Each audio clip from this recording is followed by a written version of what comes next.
श्री गणेशाय नमः. श्री सरस्वत्यै नमः. श्री गुरुभ्यो नमः. श्री मातृपितृभ्यो नमः. श्री कुलदेवताभ्यो नमः. ओम श्री परमात्मने नमः. तर आज आपला दशक 7वा आणि समास 7वा साधना प्रतिष्ठ निरूपण. म्हणजे आपण ह्याच्या अगोदर सुद्धा आपण बद्ध, मुमुक्षु, साधन आणि सिद्ध असं आपण 4 हे बघितलं होतं. पण त्याच्यापेक्षा आता थोडंसं जास्त रामदास स्वामींनी सांगितलेलं आहे. म्हणजे हळूहळू आपण प्रगती करत आहोत म्हणल्यासारखं. सिद्धपर्यंत वाचलो नुसतं, पण आता सिद्ध कसं व्हायचं हे आपल्याला परत एकदा सांगणार आहेत रामदास स्वामी. तर त्याच्यामध्ये बद्धचं पण पहिले सांगितले, याच्यात मुमुक्षु नाही सांगितलं. बद्ध सांगितले आणि नंतर साधना प्रतिष्ठा सांगितलंय. पण त्याच्यानंतर श्रवण निरूपण सांगितले. म्हणजे साधना करायचं, पण ते कसं करायचं हे सुद्धा आपल्याला रामदास स्वामी हळूहळू करून, म्हणजे आपल्याला शेवटी काय करायचंय हे सगळं करून आपल्याला भगवंताच्या पाशी जवळ जायचं, भगवंताच्या जवळ जायचंय. तर भगवंताच्या जवळ जाण्यासाठी म्हणून आपल्याला काय काय करावं लागतं. म्हणजे सगळ्या संसारातून मुक्त व्हायला पाहिजे आणि श्रवण करायला पाहिजे, चांगले वागणूक पाहिजे. हे सगळं आपल्याला लहान मुलांना जसं समजून सांगतात की नाही, त्याप्रमाणे आपल्याला रामदास स्वामी सगळं समजून सांगत आहेत. तर आज आपण साधना प्रतिष्ठ निरूपण म्हणून बघणार आहोत. तर आज हैदराबादची उषा दासबोध वाचणार आहे. तर पहिले नमन वाचेल, मग नंतर 25 ओवी वाचायचे आपल्याला. तर सुरू कर. जय जय गुरु समर्थ. गणेश शारदा चैव सद्गुरु सज्जनस्तथा आराध्य दैवतं गुह्य सर्व मे रघुनंदन. गणेश शारदा सद्गुरु संत सज्जन कुळेश्वरू सर्व ही माझा रघुवीरू. सद्गुरु रूपे माझे आराध्य दैवत परम गुह्य गुह्यातीत. गुह्यपणाची मात न चले जेथे योदा तोज मरुदंश जो क्षितितले.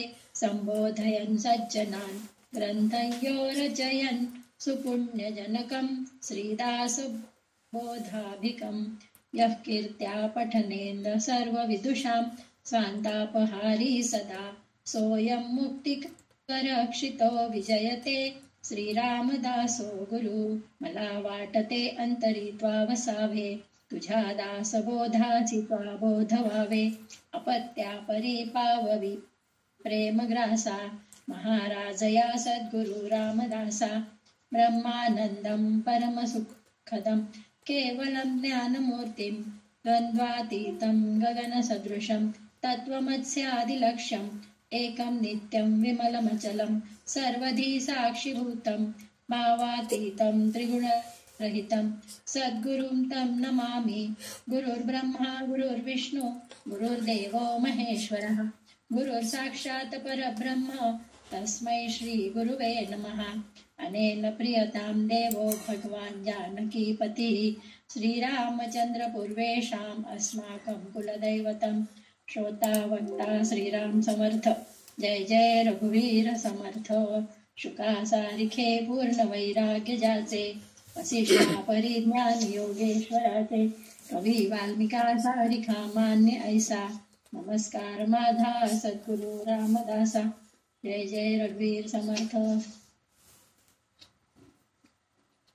कंटिन्यू करू. दशक 7वा समास 7वा साधन प्रतिष्ठा निरूपण. वस्तुसी जरी कल्पावे तरी ते निर्विकल्प स्वभावे. तेथे कल्पनेच्या नावे शून्याकार श्रीराम. तथापि कल्पू जाता नये कल्पनेच्या हाता. ओळखी ठाई न पडे चित्ता भ्रंश पडे श्रीराम. काही दृष्टी सची न दिसे मनास तेही न भासे. न भासे न दिसे कैसे ओळखावे श्रीराम. पाहो जाता निराकार मनासी पडे शून्याकार. कल्पू जाता अंधकार भरला वाटे श्रीराम. कल्पू जाता वाटे काळे ब्रह्म काळे ना पिवळे, आरक्त निळे ना धवळे, वर्णरहित श्रीराम. जया वर्णवे भक्ती नसे, भासाहून अनारिसे. रूपची नाही कैसे, ओळखावे श्रीराम.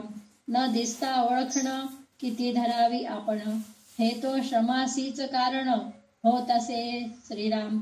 जो निर्गुण गुणातीत, जो अदृश्य अव्यक्त, जो अचिंत्य चिंतनातीत, परमपुरुष श्रीराम. अचिंत्या व्यक्त रूपाय निर्गुणाय गुणात्मने, समस्त जगदाधार मूर्तये ब्रह्मणे नमः. अचिंततेची चिंतावे, अव्यक्तास आठवावे, निर्गुणास ओळखावे, कोणे तरी श्रीराम. जे सृष्टीसची न पडे, जे मनासही नातुडे, तया कैसे पाहणे धडे, निर्गुणासी श्रीराम. असंगाचा संग धरणे, निरावलंबी वास करणे, निशब्दासी अनुवादने, कोणे परी श्रीराम. अचिंत्यासी चिंतू जाता, निर्विकल्पासी अकल्पिता, अद्वैतांचे ध्यान करिता, द्वैताची उठे श्रीराम. आता ध्यानाची सोडावे, अनुसंधान ते मोडावे, तरी मागुते पडावे, महासंशयी श्रीराम. द्वैताच्या भेणे अंतरी, वस्तू न पाहिजे जरी, तेणे समाधान उरी, कदा असे चिना श्रीराम. सवे लाविता सवे पडे, सवे पडता वस्तू आतुडे, नित्य विचारे घडे, समाधान श्रीराम. वस्तू चिंतिता द्वैत उपजे, सोडी करिता काहीच नुपजे, शून्यत्व संदेही पडिजे, विवेके विण श्रीराम. म्हणून विवेक धरावा, ज्ञाने प्रपंच सारावा, अहंभाव ओसरावा, परी तो विसरेना श्रीराम. ब्रह्म ते अद्वैत, कल्पिताच उठे द्वैत, तेथे हे प्राणी दृष्टांत, काहीच न चले श्रीराम. ते आठविता विसरिजे, का विसरोनी आठविजे, जाणोनी नेणिजे, पर ब्रह्म ते श्रीराम.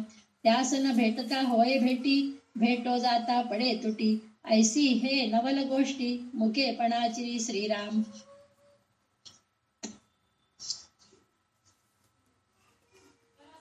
25 पर 25 करू का? ते साधू जाता साधवेना, ना तरी सोडिता सुटेना, लागला संबंध तुटेना, निरंतर श्रीराम.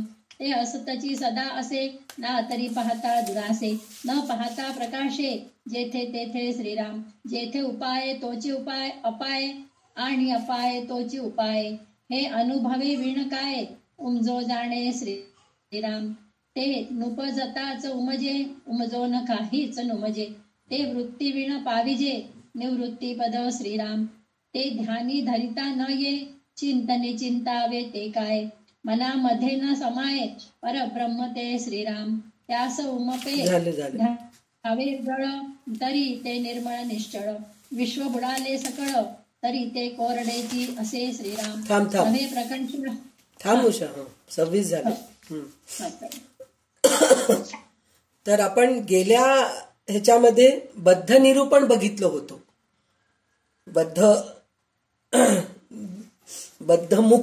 बद्धमुक्त निरूपण बघितलं होतं. म्हणजे बद्धामधून कसं मुक्त होतो हे आपण बघितलं होतं.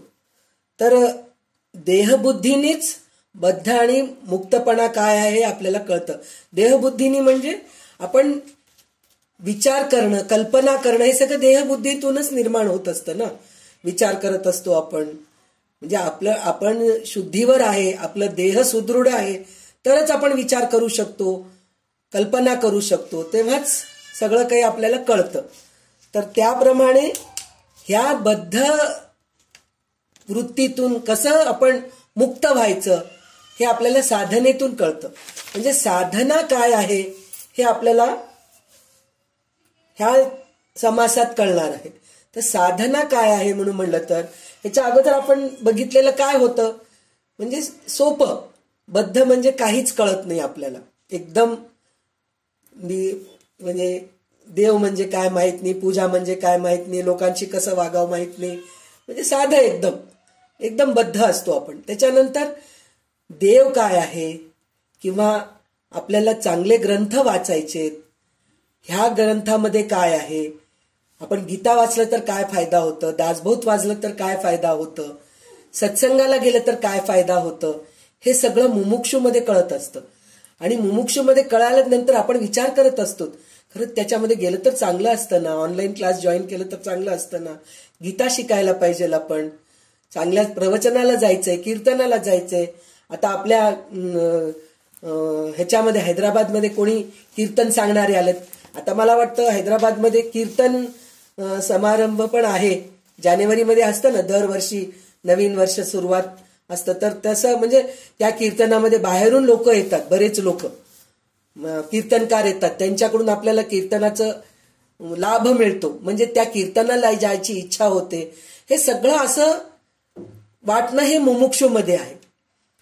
पण मुमुक्षू होणं बरोबर आहे, वाटतं सगळं करावं म्हणून वाटतं, पण ते करणं म्हणजे साधना. म्हणजे त्या कीर्तनाला जाणं, ऐकणं, पुस्तकाचं वाचन करणं, हे सगळं जे आहे ना, हे ह्याला म्हणतात साधना. तर साधना करायचंच कसं, म्हणजे साधना केल्याने काय होतं, प्रपंचापासून परमार्थाला वेगळे काढायचे असेल तर ज्ञानाचा अभ्यास करावा. ज्ञानाचा अभ्यास करावा म्हणून म्हणलं तर ज्ञान कितीतरी प्रकारचे आहेत, म्हणजे ते विज्ञान आहे. कितीतरी प्रकारचे ज्ञान म्हणून म्हणजे विज्ञान. म्हणजे आता शिवणाचं ज्ञान येतं आपल्याला, स्वयंपाकाचं ज्ञान आहे, किंवा बाग कसं करायचं, फुलांना कोणत्या फुलांना कोणचं खत घालायचं, कोणत्या फळांच्या झाडांना कोणचं खत घालायचं, त्याला पाणी किती द्यायचं, हे पण एक ज्ञानच आहे आपलं. त्याच्यानंतर इंजिनिअरिंग होणं म्हणणं, किंवा बऱ्याचशा अशा गोष्टी आहेत, त्याचं ज्ञान आहे. पण त्याला विज्ञान म्हणायचं, म्हणजे विविध प्रकारचे जे ज्ञान आहेत त्याला विज्ञान म्हणतो आपण. पण ज्ञान जे आहे ते परमार्थाचंच आहे. म्हणजे आपल्याला शेवटी परमेश्वराच्याच कडे जायचंय. आपल्याला परमेश्वराकडे जायचंय. म्हणजे आता आपण लहान मुलांना सांगतो, आजी कुठे गेली, तर आजी वारली आहे, आजोबा वारले आपले, आजी कुठे गेली, तर परमेश्वराकडे गेली, भगवंताकडे गेली, देवाकडे गेली, असं म्हणून म्हणतो. म्हणजे जर आपण देवाकडे जाणं म्हणून जर आपण विचार केलो तर प्रत्येकाला काय वाटतं, एकदा माणसाचं मृत्यू झालं की देवाकडे गेले असं आपण म्हणून म्हणतो. तर आपल्यालाही तसंच वाटत असेल की मृत्यू झालं की आपण देवाकडे जाणार आहोत, म्हणजे आपण पण लहानच आहोत, आपणही अज्ञानीच आहोत. देवाकडे जाणं म्हणून म्हणलं तर मृत्यू होणं हे नाही, देह ठेवणं येते. देवाकडे जाणं म्हणजे लहान मुलांना सांगण्यासाठी म्हणून आपण देवाकडे गेली असं म्हणून आपण म्हणतो. पण प्रत्यक्ष देवाकडे जायचं आहे आपल्याला, प्रत्यक्ष भगवंताच्या चरणी राहायचंय. आणि संपलं आता, मला मुक्ती आणि मोक्ष ह्याच्यामध्ये खूप फरक आहे. मुक्ती म्हणजे काय, तर ह्या संसारातून आपण मुक्त होतो, पण पुनर्जन्म मिळतं आपल्याला. पण पुनर्जन्म मिळतं, पण त्या पुनर्जन्मामध्ये काय होतं, चांगल्या घरी पडतो. आणि ह्या जन्मी आपण केलेलं जे अर्धवट अभ्यास, अर्धवट साधना झालेली असती, ते पुढे जातं आपल्याला. जसं आपण 10वी मध्ये पास झालो तर ते सर्टिफिकेट घेऊन आपण 11वी मध्ये जातो, 11वी पास झालो त्याचे सर्टिफिकेट घेऊन 12वी मध्ये जातो. म्हणजे आपण 10वी पास झालो ह्याचं सर्टिफिकेट घेतल्याशिवाय आपण पुढे जाऊच शकत नाहीत. त्याचप्रमाणे ह्या जन्मी केलेले पुण्याचे फळ, पापाचे फळ घेऊनच आपण पुनर्जन्म घेतो. पुनर्जन्म घेतो म्हणून म्हणल्यानंतर चांगल्या घरी जन्मतो म्हणून म्हणलं तर श्रीमंताच्या घरी जन्मणं असं नाहीये, ज्ञानी होतो आपण. म्हणजे त्या ज्ञानाला खत पुरवठा मिळते. ज्या घरामध्ये आपण जन्म घेतो त्या घरामध्ये आपल्याला एन्करेज करतात, करा, वाचा तुम्ही. पण तेच जर आपण पाप जर केलेले आहोत ह्या जन्मामध्ये, तर पुढच्या जन्मामध्ये पुनर्जन्म जे घेतो आपण, तर कुठल्या तरी एका श्रीमंताच्या घरी जन्मतो आपण. पैसा अडका खूप असतं, पण तिथं देव नाही, धर्म नाही, माणुसकी नाही, काय नाही, नुसतं खायचं प्यायचं झोपायचं, खायचं प्यायचं मजा करायचं, हेच असतं. तर लोकांना काय वाटतं, काय बाबा त्याला काय कमी आहे, पैसा अडका आहे, मस्त खातोय पितोय राहतोय, काय त्याला काही हेच नाही, त्याचा उपयोग काय, खाणं पिणं झोपणं, खाणं पिणं मजा करणं, त्याचा काही उपयोगच नाहीये. पण परमार्थाच्या ह्याच्यामध्ये हे करणं. पण मोक्ष म्हणजे काय? मोक्ष म्हणजे पुनर्जन्मच नाही, संपलं. आता ह्या जन्मी आपण जे काही केलो, सगळं पुण्यकर्म केलो, पापकर्म सुद्धा ह्या जन्मीच भोगतो आपण. ह्या जन्मीच भोगून तर संपलं. मोक्ष म्हणजे आता आपल्याला पुनर्जन्म नाहीये. शेवटी भगवंताच्या मध्ये लीन होऊन जातो. म्हणजे भगवंत आपल्याला सगळं काही मिळून जातं म्हणल्यासारखं. म्हणजे काय स्वर्ग नाही, नरक नाही, काही नाही, झालं, संपलं. आता हेच शेवटचं म्हणून असं म्हणतात. तर मुक्ती, मुक्त होणं, बद्धतामधून मुक्त होतोय आपण, तर मुक्ती आहे. बद्धतामधून मुक्ती होते. मोक्ष होणं म्हणजे संपलं, काहीच नाही आता. तर आपल्याला असं जर करत गेलो, मुक्त मुक्त मुक्त मुक्त होत गेलो, एक एक जन्मामध्ये एक एक गोष्टीतून मुक्त होत गेलो आपण, तर शेवटी आपल्याला मोक्ष आहे. तर आपल्याला रामदास स्वामी आता आपल्याला ह्या दशकामध्ये परत एकदा आपल्याला साधना प्रतिष्ठा निरूपण सांगतायत. साधना निरूपण प्रतिष्ठा म्हणजे साधन निरूपण. साधन म्हणजे कसं साधना करायचं हे आपल्याला सांगत आहेत. तर साधन म्हणजे काय? दृश्य हे दिसतंय आपल्याला, पण ब्रह्म दिसत नाही. ब्रह्म दिसत नाही म्हणजे दिसत नाही, त्याचं काय करू शकतो आपण? साधना तरी कसं करायचं म्हणून म्हणलं तर, साधन करायचं म्हणून म्हणलं तर, ज्या गोष्टी आपण सत्संगामध्ये ऐकतो, जे आपल्याला गुरु सापडतात, गुरुला पहिले शोधावं लागतं आपल्याला. हे आपल्याला गेल्या ह्याच्यात सांगितलेलं आहे, 6व्या दशकात सांगितलं, 6व्या समासामध्ये सांगितलेलं आहे. गुरुला शोधावं आपण. गुरु कसे राहायला पाहिजे, काय राहायला पाहिजे, हे सगळं आपल्याला सांगितलेलंच आहे. तर गुरुकडूनच आपल्याला हे ज्ञान मिळतं. आपलं आपणहून स्वतःहून मिळत नाही असं नाहीये, पण त्यासाठी पण कितीतरी जन्म आपण साधना केलेले राहायला पाहिजे. तर बिना गुरुचं आपल्याला ज्ञान मिळू शकतं. आपण आपले पुस्तकं वाचून, आपण आपलं काही साधना करून, ह्या सगळ्या गोष्टींनी आपल्याला मिळतं. पण आपल्याला पुस्तकं वाचलो म्हणतात ना, शास्त्र प्रचिती, गुरु प्रचिती, हे सगळं जे आहे ना, तर हे सगळं शास्त्र प्रचितीने मिळणं म्हणून मला तर कठीण आहे. कारण कितीतरी संशय येत असतात आपल्याला. अरे हे श्लोक आपण वाचतोय, पण ह्याचा अर्थ काही बरोबर कळत नाहीये असं आपल्याला वाटतं. पण प्रत्यक्ष गुरु आपल्याला भेटले आणि गुरुकडून आपल्याला मिळू लागलं तर त्याचा खूप फायदा होतो. तर ह्याच्यामध्ये रामदास स्वामींनी सांगितलेलं आहे की कसं करायला पाहिजे. म्हणजे देहरूपाने असलो आपण तर आपल्याला सगळं वस्तू दिसतात, दृष्टीस पडतात. पण ते दृष्टीस न पडता ब्रह्म काय आहे हे बघण्यासाठी म्हणून आपल्याला गुरु करावं लागतं. आणि त्याच्यासाठी म्हणून आपण कल्पना करू शकत नाही. म्हणून ते म्हणतायत की वस्तुस्थिती जरी कल्पावे तरी ते निर्विकल्प स्वभावे, तेथे कल्पनेच्या नावे शून्याकार. म्हणून म्हणलं तर ते काय म्हणतायत, वस्तू बघितलो तर ते दृश्यसृष्टी आहे, ते म्हणजे नाशिवंत आहे. तर ते आपण कल्पना करून आपल्याला हे होतं. पण हे ब्रह्म जे आहे कल्पना करून सुद्धा दिसत नाही. मग तिथं शून्याकार आहे का? शून्याकार नाही होऊ शकत. मग रंग आपल्याला काही दिसत नाही. म्हणजे एकदम आपण शांत होऊन गेलो, डोळे बंद करून बसलो तर आपल्याला अंधार वाटतं. अंधार म्हणून म्हणलं की काय होतं, अंधकार म्हणजे काळं वाटतं. पण ब्रह्माला रंग आहे का? ब्रह्माला रंग नाही. काळा नाहीये, निळा नाहीये, पिवळा नाहीये, कोणताच रंग नाहीये. ब्रह्माला कोणताच रंग नाहीये, असा तो आहे.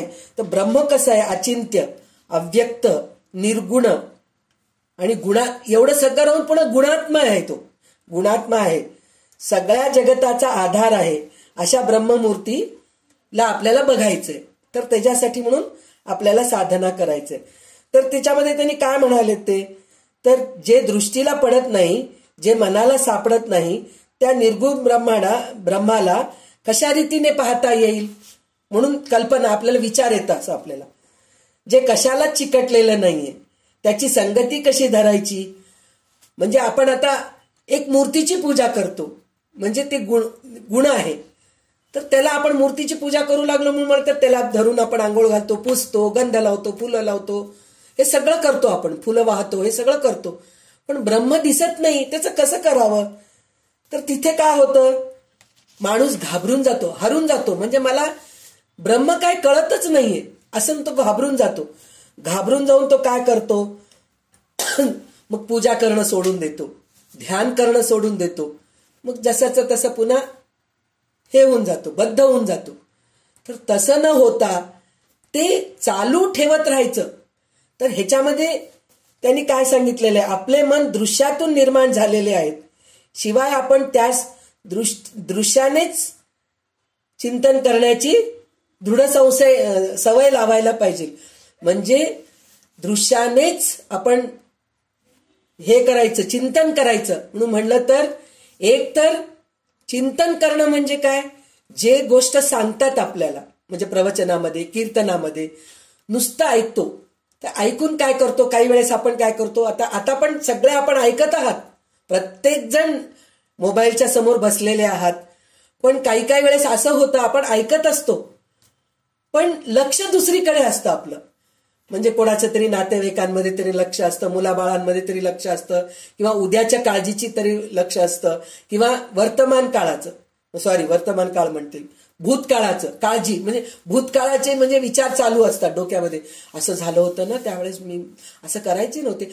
पण ते कसे विचार येतात आपल्याला, एखादं काहीतरी हे येतं, आशा म्हणून आपण काहीतरी शब्द वापरलो, आशा म्हणजे की आपली कोणती तरी आशा मैत्रीण आठवण येते, मग ती आशा मैत्रीण कशी होती असं आठवण येतं. मग आता मी बागेचं बोलले की मी म्हणले बागेमध्ये आपण कोणत्या झाडाला खत कोणचं घालायचं, अरे आपण ते झाडाला खत आणायचं विसरूनच गेलो, आता ते एक कुंडी रिकामी आहे त्याच्यामध्ये कोणचं झाड लावायचं हे विचार चालू असतं.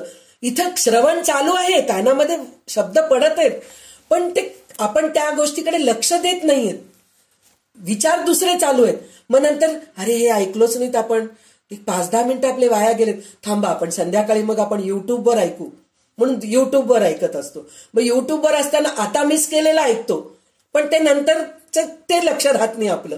हे अशा गोष्टी होतात. म्हणजे श्रवण करणं म्हणजे नुसतं कानामध्ये शब्द पडणं नाही, श्रवण करणं म्हणजे लक्ष देऊन ऐकणं, नुसतं लक्ष देऊन ऐकणं नाही, त्याच्यावर चिंतन करणं, विचार करणं म्हणून म्हणलं तर छान. म्हणजे आता देवाचं बद्दल सांगितलं, तर रामाचं एक अवतार आहे, रामाच्या अवताराबद्दल सगळं रामायण आपण ऐकलो. सगळं रामायण ऐकल्यानंतर म्हणतात ना, वाचली गीता असं काहीतरी म्हणतो ना, आता ते आपण ते म्हणायची गरज नाहीये, गाढवा पुढे वाचली गीता काहीतरी आहे तसं, असं होऊन जातं. तर तसं न करता पूर्ण रामायण ऐकल्यानंतर राम कसा होता, मी राम होऊ शकते का.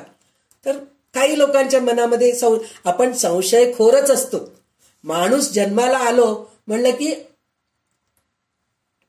संशय, मी राम होऊ शकतो का असं म्हणून आपण विचार करतो. मी पुरुष आहे काय, मी बाई आहे, मी स्त्री आहे, मी काय राम होणार आहे असं म्हणून आपल्या डोक्यामध्ये विचार येतं.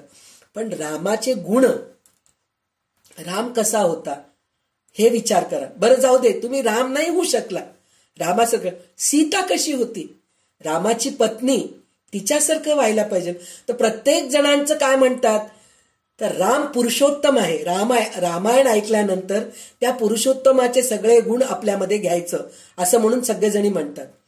तर काही लोकांचं मत असं असतं की पुरुषोत्तम पुरुष आहे, तर मी नाही होऊ शकत. तर आपण काय विचार करायचं बायकांनी, तर आपण राम नाही झालो तर कमीत कमी सीता हो.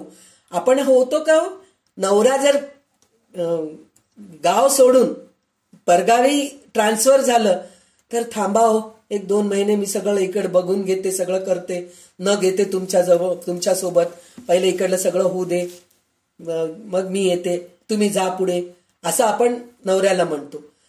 तर ती सीता तशी म्हणली नाही, तुम्ही निघालात मी निघाले. आणि सीता असं म्हणली नाही की मी पट्टराणी आहे, जरी मला तुमच्या घरी मला किंमत नाहीये.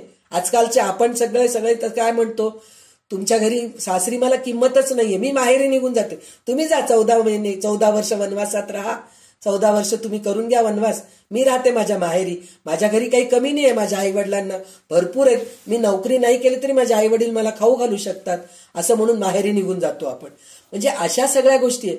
पण सीता तशी केली नाही, रामाबरोबर वल्कले घालून त्याच्यासोबत बिना चपल्याचे निघाली आहे, आणि पर्णकुटीमध्ये राहिलेली आहे, जंगलामध्ये राहिलेली आहे, ह्या सगळ्या गोष्टी केलेली आहे. आणि रावणाकडे राहून रावण स्वतः म्हणलाय की तुला मी पट्टराणी बनवतो, तुला सोन्याने मढवतो. तर ती म्हणली नाही. मग हे सगळ्या गोष्टी आपण रामायणामध्ये ऐकतो, पण आपण त्याचं काहीतरी हे करतोय का, अनुकरण करतोय का, नाही करत. म्हणजे ते श्रवण करण्यात येतच नाही. श्रवण करणं म्हणजे काय, ते ऐकणं, ऐकून त्याच्याबद्दल चिंतन करणं, चिंतन करून मग त्याप्रमाणे वागणं, त्याला खरं श्रवण म्हणतात. नुसतं श्रवण, मी जाऊन आले, प्रवचन ऐकून आले, मी कीर्तन ऐकून आले, हे सगळेजणी सांगतात. जाऊन आलो हो आम्ही 8 दिवस पूर्ण, एकही दिवस न मिस होता 7ही दिवस जाऊन आम्ही पूर्ण दासबोधाचं पारायण करून आलो, गुरुचरित्राचं पारायण करून आलो, गजानन महाराजांचं पारायण करून आलो. सगळं पारायण करतो, कीर्तन ऐकतो, प्रवचन ऐकतो, सगळं करतो, पण काही करत नाही त्याच्याबद्दल. आपण त्याच्यामध्ये कुठंच हे होत नाही. पण ते सगळं ऐकल्यानंतर आपण तिथं काय करायचं असतं, तिथं चिंतन करायचं असतं. चिंतन करून आपल्याला पुढे जायचं असतं, पण ते आपल्याला होत नाही. तर त्याच्यानंतर ते काय म्हणाले, परब्रह्म कसे आहे ते पहा, त्याचे स्मरण करण्यास स्वतःच विसरावं लागतं. म्हणजे परब्रह्म कसा आहे हे बघायचंय म्हणून म्हणलं तर देहबुद्धी नकोय आपल्यामध्ये. माझा अंगच दुखते, मला भूकच लागलंय, मला झोपच येतेय, दुपारची झोप नाही झालं तर मी नाही राहू शकत, 4 वाजताच्या चहा नाही पिलं की माझं डोकं दुखतं, मग नंतर रात्री मग हेच खायला पाहिजे, आमकच पाहिजे, ढमकच पाहिजे. हे सगळं विसरावं लागतं. शरीरच विसरायला पाहिजे, देहबुद्धी विसरायला पाहिजे, तरच आपल्याला परब्रह्म कळतं. तर त्याच्यानंतर ते काय म्हणते, मी त्यास जाणले, ही जाणीव नसते. हे सगळं केल्यानंतर सुद्धा मला परब्रह्म काय ते कळालं, मला भगवंताचं साक्षात्कार झालं. इथं काय झालं, हे कळलं म्हणून म्हणलं की अहंकार आलं. मला परब्रह्म कळालं, मला देव दिसला, मला साक्षात्कार झाला. मग आपण 4 लोकांना सांगायला सुरू करतो, मला दिसला बरं का देव, मला असं झालं, मला ना काल रात्री स्वप्नामध्ये भगवंताचं पूर्ण रूप दर्शन झालं, पायापासून ते डोक्यापर्यंत काय त्याचं भव्य दिव्य रूप होतं, काय त्याच्यात किरीट होते, किरीटामध्ये रत्न कसे होते, कंबर कपट्टा कसा होता. मग आपण सगळ्यांना सांगत सुटतो, पण तिथं मूक पडतो आपण, बोलताच येत नाही. खरं तर तसं होणं ते परब्रह्माला जाणलो असं आहे. आठवणे, किंवा विसरणे किंवा जाणणे, नेणणे हे देहबुद्धीच्या अनुभव क्षेत्रामधील मनाचा व्यापार आहे. म्हणजे हे सगळं आपल्याला दिसतं, हे सगळं बोलतो आपण, हे सगळं मनाचा व्यापार आहे. ते वृत्ती आहेत. ब्रह्माचे ज्ञान होण्यासाठी त्याच्याशी सदाकार व्हावे लागते. तदाकार झाल्यावर निवृत्ती असते. मनपणाने उरत नाही. आठवण करायला व जाणायला मी वेगळा राहत नाही. म्हणून ही विरोधाभासी भाषा वापरून ब्रह्मानुभव समजून द्यावा लागतो. हे सगळं होतं, पण हे मला दिसलं असं कोणतेही गुरु, आपण हे जे म्हणले ना, समजून द्यावा लागतो म्हणून सांगितलं त्यांनी. कोणत्या श्लोकामध्ये, कोणत्या ओवीमध्ये, 19व्या ओवीमध्ये सांगितलं त्यांनी की ब्रह्म कसा आहे हे समजून सांगावं लागतं. म्हणजे एखादा सद्गुरू ह्याच्याबद्दल बोलू शकतो, ब्रह्म काय आहे ह्याच्याबद्दल बोलू शकतो. तो बोलतात, ते सांगतात आपल्याला, पण ते स्वतः कधीतरी म्हणतात का, मी पाहिलो, मी ब्रह्म पाहिलो, मला साक्षात्कार झाला. असं कोणत्या तरी चांगल्या संत सद्गुरूंचं प्रवचन आपण ऐकलो का कधीतरी, की मी पाहिलो, मला दर्शन झालं, माझं असं झालं, मला ही सिद्धी आहे, माझ्या ही सिद्धीचा तुम्ही वापर करून घ्या, असं कोणतेही संत सद्गुरू सांगत नाहीत. म्हणजे ते खरोखर परब्रह्माला बघितलेले आहेत म्हणजे जाणवलेले आहेत, अनुभवलेले आहेत. ते पाहणं तर शक्यच, म्हणजे शक्य नाही, म्हणजे निर्गुणच आहे. परमात्मा निर्गुण आहे, निराकार आहे, निर्विकल्प आहे, त्याला काहीच नाहीये. ते बघणार कुठून, पण अनुभवलेले मात्र नक्की असतात. ते अनुभवच जे आहे ना, ते ब्रह्मस्वरूप जाणणं असं म्हणतो आपण. तर हे मी भेटलो, मी भगवंताला भेटलो, मला भगवंत दिसले, परब्रह्म दिसलं, मला ब्रह्म साधलं, हे सगळं म्हणणं म्हणजे काय, द्वैत आहे. द्वैत आहे म्हणजे भगवंत आणि मी दोघेही वेगळे आहोत, म्हणून मला भगवंत दिसला. पण मी आणि भगवंत एक झाल्यानंतर भगवंत दिसला हे म्हणतच नाही. जसं नवरा बायकोचा संसार आहे, तर तिथं आपण म्हणतो एकदा लग्न झाल्यानंतर, नवीन लग्न झालं, आजकालच्या मुलींच्या बद्दल, मुलींचं म्हणूनही म्हणत नाही मी, म्हणलं की मग परत राग येतो, मुलींनाच म्हणतायत तुम्ही म्हणून. असं नाहीये. आजकालच्या मुलींचं कसं आहे, लग्न झाल्यानंतर दोघं एकत्र येतात, एका घरामध्ये राहतात, सासू सासऱ्यांच्या सोबत राहत नाही, त्यांचं त्यांनी वेगळं घर घेतात. वेगळं घर घेतल्यानंतर मुलगी म्हणते माझं घर, मुलगा म्हणतो माझं घर. नंतर माझी नोकरी, माझा पगार, माझी अलमारी वेगळी, तुझी अलमारी वेगळी, माझं गाडी वेगळं, तुझी गाडी वेगळी. म्हणजे हे सगळं माझं तुझं हे द्वैत आहे. पण आपल्या काळामध्ये आणि आपल्यापेक्षा जुन्या काळामध्ये एकदा लग्न झालं तर माझं घर म्हणत नव्हते, ते आमचं घर, आमचे लोक, आमचं असं म्हणायचे. म्हणजे हे असं सगळं, म्हणजे सगळे एकत्र राहायचे, सासू सासरे नणंद जावा दीर वगैरे सगळे मिळून एकत्र राहायचे ते. तर ते एकत्र राहून माझं म्हणून सगळ्यांचं करणं, आपल्याचे सगळे म्हणून जे करणं आहे ते अद्वैत आहे. पण हे द्वैत जे आहे, आम्ही दोघंच राहतो, हम दो हमारे दो, आता तर हम दो हमारे दो आणि हम दो हमारा एकच आहे. तर हे असं परिस्थिती आहे, तर त्याला द्वैत म्हणायचं. अद्वैत म्हणून म्हणलं तर काय, सगळं काही एकच आहे. माझं घर वेगळं, तुझं घर वेगळं नाही, तुझे नातेवाईक वेगळे, माझे नातेवाईक वेगळे नाही, तुझी आई ते माझी आई, तुझे वडील ते माझे वडील, असं जे वागणं असतं ते अद्वैत आहे. तर तिथं द्वैत राहत नाही. त्याचप्रमाणे परब्रह्मचं पाहणं म्हणलं तर तिथं द्वैत राहत नाही. भगवंत वेगळे आणि मी वेगळा असं राहत नाही. संपूर्ण वृत्तीरहित बनले म्हणजे चिंतन करता बनले म्हणजे निवृत्ती ब्रह्मपद प्राप्त होते. म्हणजे संपूर्ण वृत्तीरहित म्हणजे माझं तुझं न राहता सगळं काही एकच आहे म्हणून जर राहिलो तर परब्रह्म प्राप्त होते. ब्रह्माचे ध्यान धरता येत नाही, कारण ध्यान करणे ही मनाची वृत्तीच आहे. त्याचे चिंतन करता येत नाही, कारण ते संपूर्ण गुणरहित आहेत.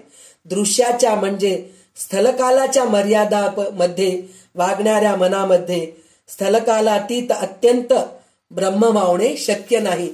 म्हणजे ब्रह्माला आपण पाहू शकत नाही, तो इतका मोठा आहे. तर त्याला आपल्या ह्याच्यामध्ये आपण कसं बंद करू शकतो, नाही करू शकत. मूर्तीला पकडू शकतो, काय म्हणतात त्याला, वस्तूला पकडू शकतो आपण, पण निर्गुण ब्रह्माला पकडू शकत नाहीत, कारण ते दिसतच नाहीये. तर त्याला पकडू कसं शकतो. तर हे सगळं आपण अनुभवायलाच पाहिजे. ते अनुभवच आपल्याला पुढे ब्रह्मापर्यंत घेऊन जातं. तर अनुभव कशाने येतं, तर आपल्याला अनुभव चिंतनाने येतं, साधनेने येतं. साधना म्हणजे काय, दररोज आपण जे काही करतो ते व्यवस्थित करायला पाहिजे. तर आता आपण 26 ओवीपर्यंत पोचलो आहोत. आता ह्याच्या पुढचे 50 ओवीपर्यंत वाच.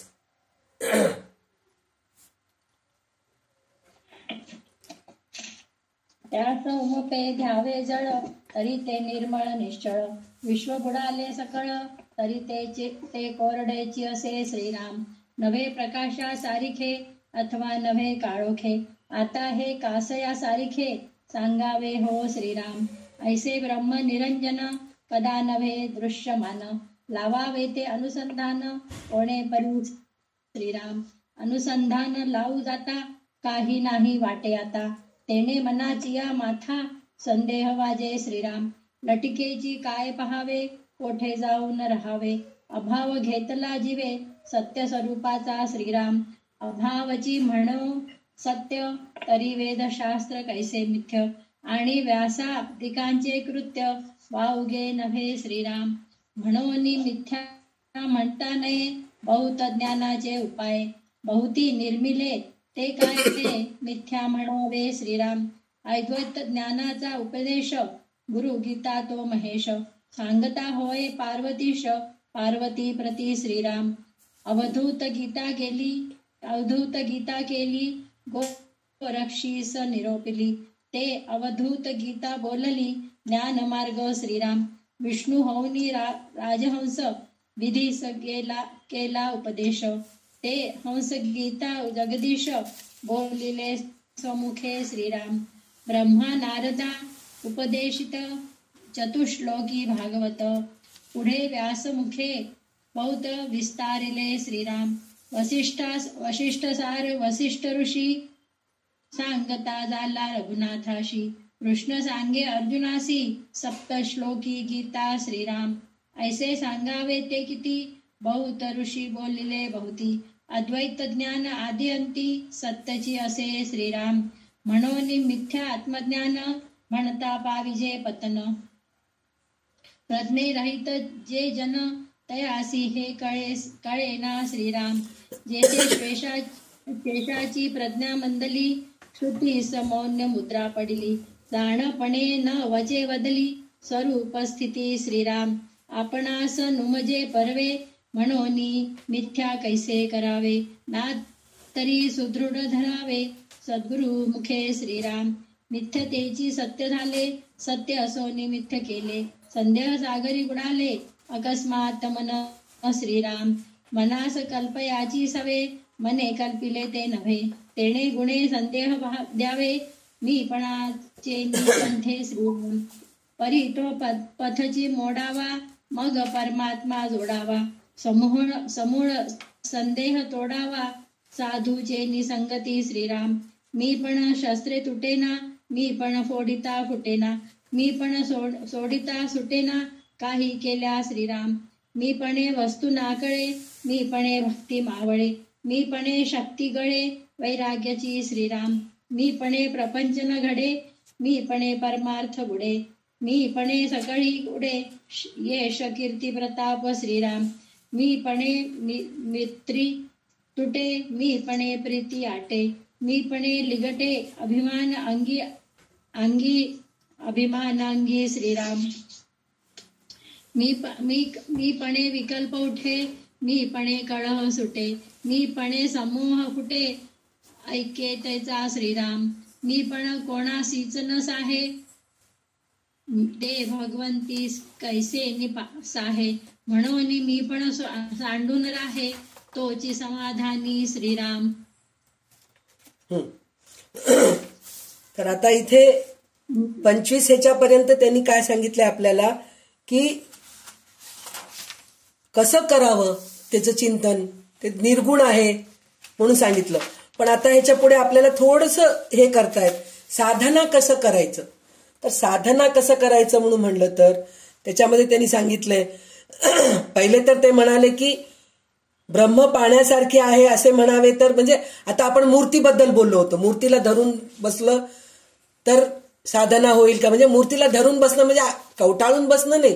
मूर्तीची पूजा करणं मूर्ती नैवेद्य दाखवणं हे सगळं जर आपण करत बसलो तर तेव्हा परब्रह्म दिसणं शक्य नाहीये म्हणून सांगितलं होतं. तर त्याचप्रमाणे इथं त्यांनी आपल्याला पाण्याचं पण उदाहरण दिलंय. तर पाण्याची उपमा अपुरी पडते. कारण काय ब्रह्म अत्यंत निर्मळ आणि निश्चल आहे. पाणी कधी कधी मल होऊन जातं. म्हणजे त्याच्यामध्ये काही कचरा टाकलो वगैरे तर मळ होऊन जातं. तर ते चंचल आहे पाणी. एक ठिकाणी थांबतच नाही.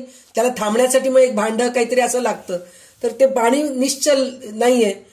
परब्रह्म तसं नाहीये. निर्मल आहे निश्चल आहे. आणि सर्व विश्व जरी पाण्यात बुडले व भिजले तरी ब्रह्म भिजणार नाहीये म्हणून सांगितलं त्यांनी. ते कोरडेच राहिले. ब्रह्मप्रकाशासारखे नाही किंवा अंधारासारखे पण नाहीये. ब्रह्म अमक्यासारखे आहे असे मी सांगू तरी कसे म्हणून म्हणतायत ते. येथे अडचण अशी उभी राहते की आपल्याला ज्याचा परिचय आहे त्या दृश्य विश्वातील कोणत्याही वस्तूसारखे ब्रह्म नाही.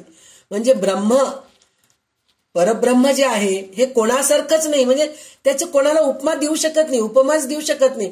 आपण म्हणतो ना लक्ष्मीसारखी दिसती होती किती सुंदर आहे. काय तेज आहे तिच्या चेहऱ्यावर. ते नाक किती सरळ डोळे एकदम पाणीदार आणि मासोळीसारखे डोळे आहेत बरं का तिचे. किती छान दात तर इतके सुंदर आहेत काही विचारू नये. म्हणजे आपण एकेका ह्याचं हे करतो. मासोळीसारखे डोळे आहेत. दात असे एकदम सुंदर आहेत. पांढरे शुभ्र आहेत म्हणून म्हणतो. नाक सरळ आहे. असं आपण प्रत्येक गोष्टीचा ह्याला आपण वर्णन करून सांगतो. पण परब्रह्माचं आपण वर्णन करूच शकत नाही. म्हणून ते कधी दृश्यात दृश्याच्या पातळीवर येतच नाही. अशा ब्रह्माकडे लक्ष लावून त्याचे ध्यान किंवा चिंतन कसे करायचं, कसं करावं, करूच शकत नाही आपण. लक्ष लावून चिंतन करण्याचा प्रयत्न केला तर मनापुढे काहीच येत नाही. म्हणजे आपण त्या परब्रह्माचं चिंतन करावं म्हणजे काहीतरी चिंतन करायचं म्हणजे आपल्या दृष्टीसमोर काहीतरी पाहिजे. आपण ध्यान करतो तर ध्यान करत असताना ध्यान करणं म्हणजे काय, विचार करणं एक प्रकारचं. म्हणजे सुरुवातीची पातळी बरं का, सुरुवातीचे स्टेज म्हणतो ना आपण त्याला. तर कुठले तरी एक गोष्ट विचारात आणतो, चांगल्या गोष्टी किंवा वाईट गोष्टी. सुरुवातीला तर वाईट गोष्टीच येतात, नंतर चांगल्या गोष्टी येत असतात. त्याच्यानंतर आपण भगवंताची मूर्ती डोळ्यासमोर ठेवतो किंवा एका गुरुला डोळ्यासमोर ठेवतो, आपल्या गुरूंना डोळ्यासमोर ठेवून त्यांचं हे करतो किंवा त्यांचे चांगले गुण ह्यांच्याबद्दल आपण विचार करणं हे सगळं आपण ध्यानात आणतो. पण ते काहीच न लक्ष लावून चिंतन करण्याचा प्रयत्न केला तर मनापुढे काहीच येत नाही. मग मात्र मनामध्ये ब्रह्माच्या अस्तित्वाबद्दल संशय येऊ लागतो. म्हणजे ब्रह्माच्या अस्तित्वाबद्दल संशय येऊ लागतो म्हणजे ब्रह्म नाहीच आहे तर कशाचं चिंतन करू मी. कारण आपण देहबुद्धीत आहोत, आपल्याला चिंतन करायला काहीतरी विषय लागतं, ध्यान करायला काहीतरी विषय लागतं. तर इथं काहीच नाही तर मी काय करू असं आपल्या मनात संशय येऊ लागतं. मनात असे येते की जे मुळात नाहीच ते काय पाहायचे. ब्रह्म अमुक ठिकाणी आहे असे नसल्याने त्याला पाहण्यास कुठे जाऊ. म्हणजे ब्रह्म कुठे आहे आपल्याला कोणी सांगतच नाही, तर जाऊ कुठं मी, हे पण विचार येतो आपल्या मनामध्ये. तर परब्रह्माला अस्तित्व नाहीच असे जर खरे असेल तर वेदशास्त्रांना खोटे म्हणावे लागेल. ते बरोबर नाहीये. म्हणजे परब्रह्माला जर अस्तित्वच नाहीये तर मग वेदशास्त्र काय सांगितलेत त्याच्यामध्ये आपण काही हेच ठेवू शकत नाहीत. म्हणजे सगळं खोटं आहे असं आपल्याला वाटतं. आत्मज्ञान खोटे म्हणता येत नाही. ब्रह्मज्ञानी पुरुषांनी आजपर्यंत आत्मज्ञानाची अनेक साधने निर्माण केली आहे. त्या सगळ्यांना खोटे म्हणायची पाळी येईल, ते बरोबर नाहीये.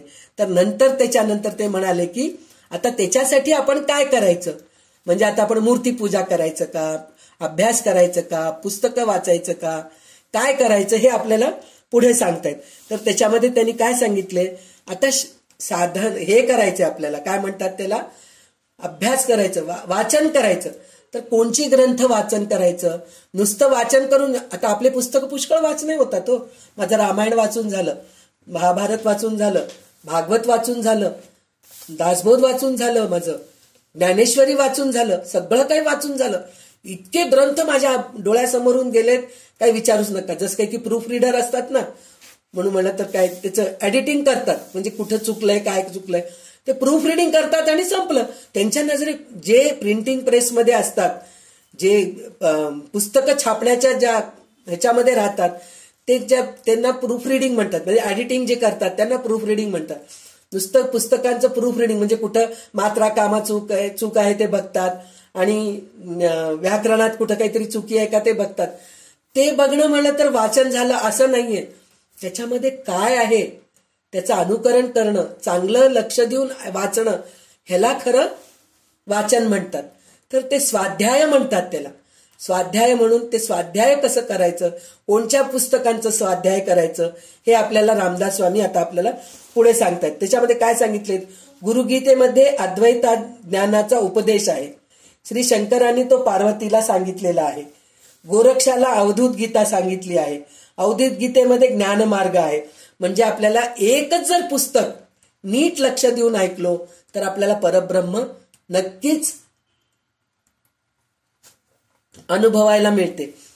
सगळे पुस्तकं वाचून कशातलंच काही न कळता सगळं खिचडी करून टाकलं आपण आणि काहीच आपल्याला कळालं नाही तर ते वाचनाचं स्वाध्यायाचं काही उपयोगच नाहीये. कुठला तरी एक ग्रंथ घ्यायचं आणि त्याचं व्यवस्थित अभ्यास करणं ते खरं स्वाध्याय आहे, परब्रह्माला पोचतं. तर आपल्याला काय सांगतायत, म्हणजे ह्या पुस्तकामध्ये हे आहे तर ह्याच्यापैकी कोणचं तरी एक ग्रंथ घ्या तुम्ही असं म्हणून सांगितलेलं त्यांनी. आणि विष्णूने राजहंसाचे रूप घेतले आणि ब्रह्मदेवाला उपदेश केला. ईश्वराने स्वमुखाने हा उपदेश केला, ह्यास हंसगीता म्हणतात. ब्रह्मदेवाने नारदाला चतुश्लोकी भागवत सांगितले. व्यासांनी नंतर त्याचाच खूप विस्तार केला. वशिष्ठांनी श्रीरामचंद्राला योग वशिष्ठ सांगितले. श्रीकृष्णाने अर्जुनाला सप्तश्लोकी गीता सांगितली.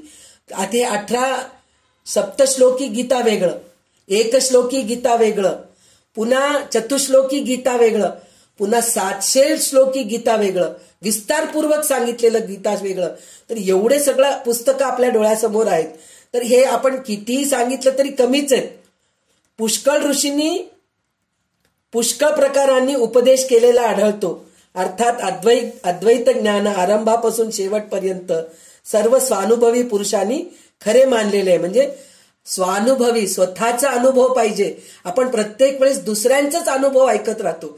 ते त्यांच्या अनुभव, त्यांना हे अनुभव आलो म्हणे, हो मी जाऊन ऐकलंय बघा, ते त्यांनी ह्याला कुंभमेळ्याला जाऊन आले, कुंभमेळ्याला गेल्यानंतर तिकडले काय अनुभव सांगितले, हो नर्मदा परिक्रमा केले, चारधामची यात्रा केले त्यांनी, हे सगळं त्यांनी त्यांचा अनुभव, चितळ्यांचे अनुभव काय सुंदर आहेत हो ह्याचे, नर्मदा परिक्रमेचे ऐकलं तर अंगाला काटे आले बरं का खूप. हे ऐकू नये असं नाहीये, पण शेवटी स्वानुभवी म्हणून म्हटलेले. म्हणजे काय, आपण स्वतः अनुभव घ्यायचं असतं. नुसतं दुसऱ्यांचे अनुभव ऐकतो आणि गप्प बसतोय, त्याचा उपयोग नाही. तर स्वानुभवीच राहायला पाहिजे.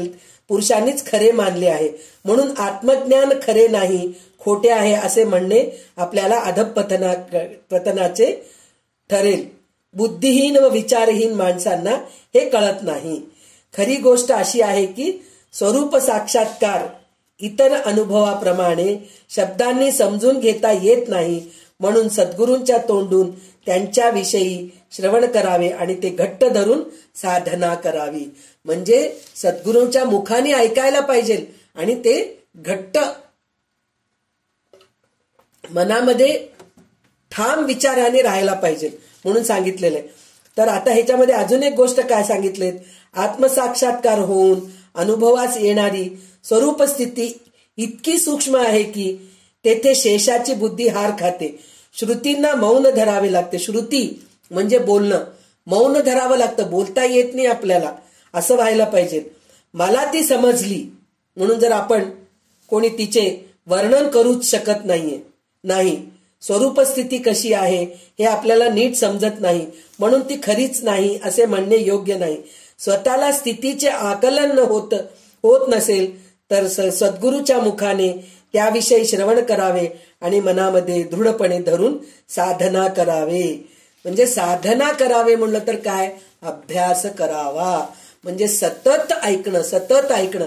तर ह्याच्यामध्ये रामदास स्वामींचंच एक श्लोक आहे, उपासनेला दृढ चालवावे, भूदेव संताशी सदा लवावे, सत्कर्म योगे वय घालवावे, सर्वामुखी मंगल बोलवावे. म्हणजे उपासनेला दृढ चालवावे म्हणजे साधना दृढ सतत चांगलं करावं. तर ते साधना कसं करावं, उपासनेला दृढ चालवावे, भूदेव संताशी सदा लवावे. म्हणजे साधना कसं करायचं, भूदेव संतांशी म्हणजे आपल्या आजूबाजूचे जे संत आहेत त्यांच्याकडे जाऊन आपण नम्रपणे त्यांच्याकडून ज्ञान घ्यायचे. म्हणजे भूदेव संतांशी सदा लवावे, सत्कर्म योगे वय घालवावे.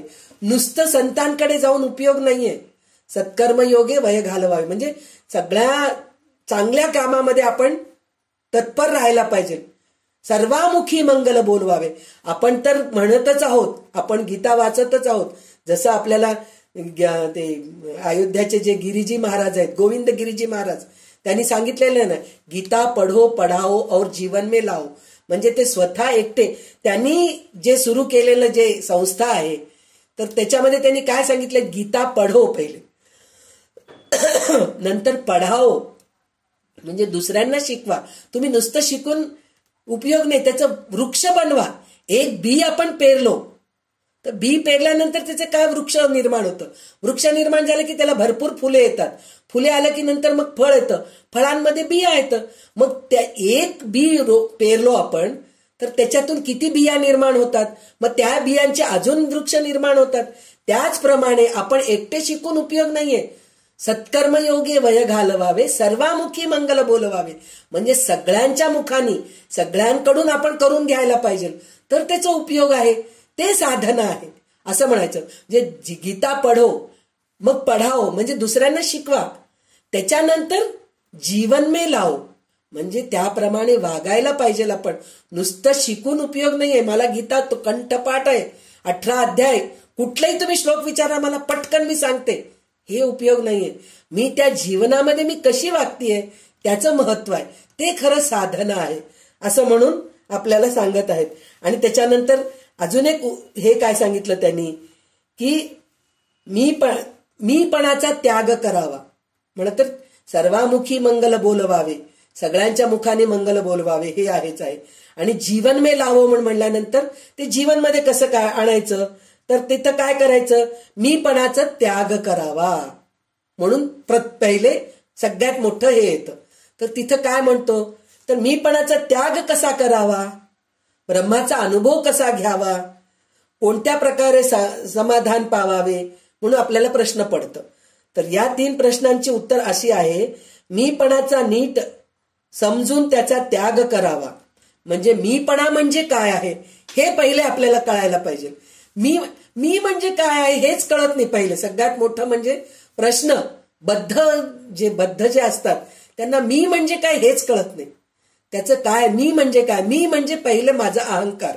सगळ्यात मी करते,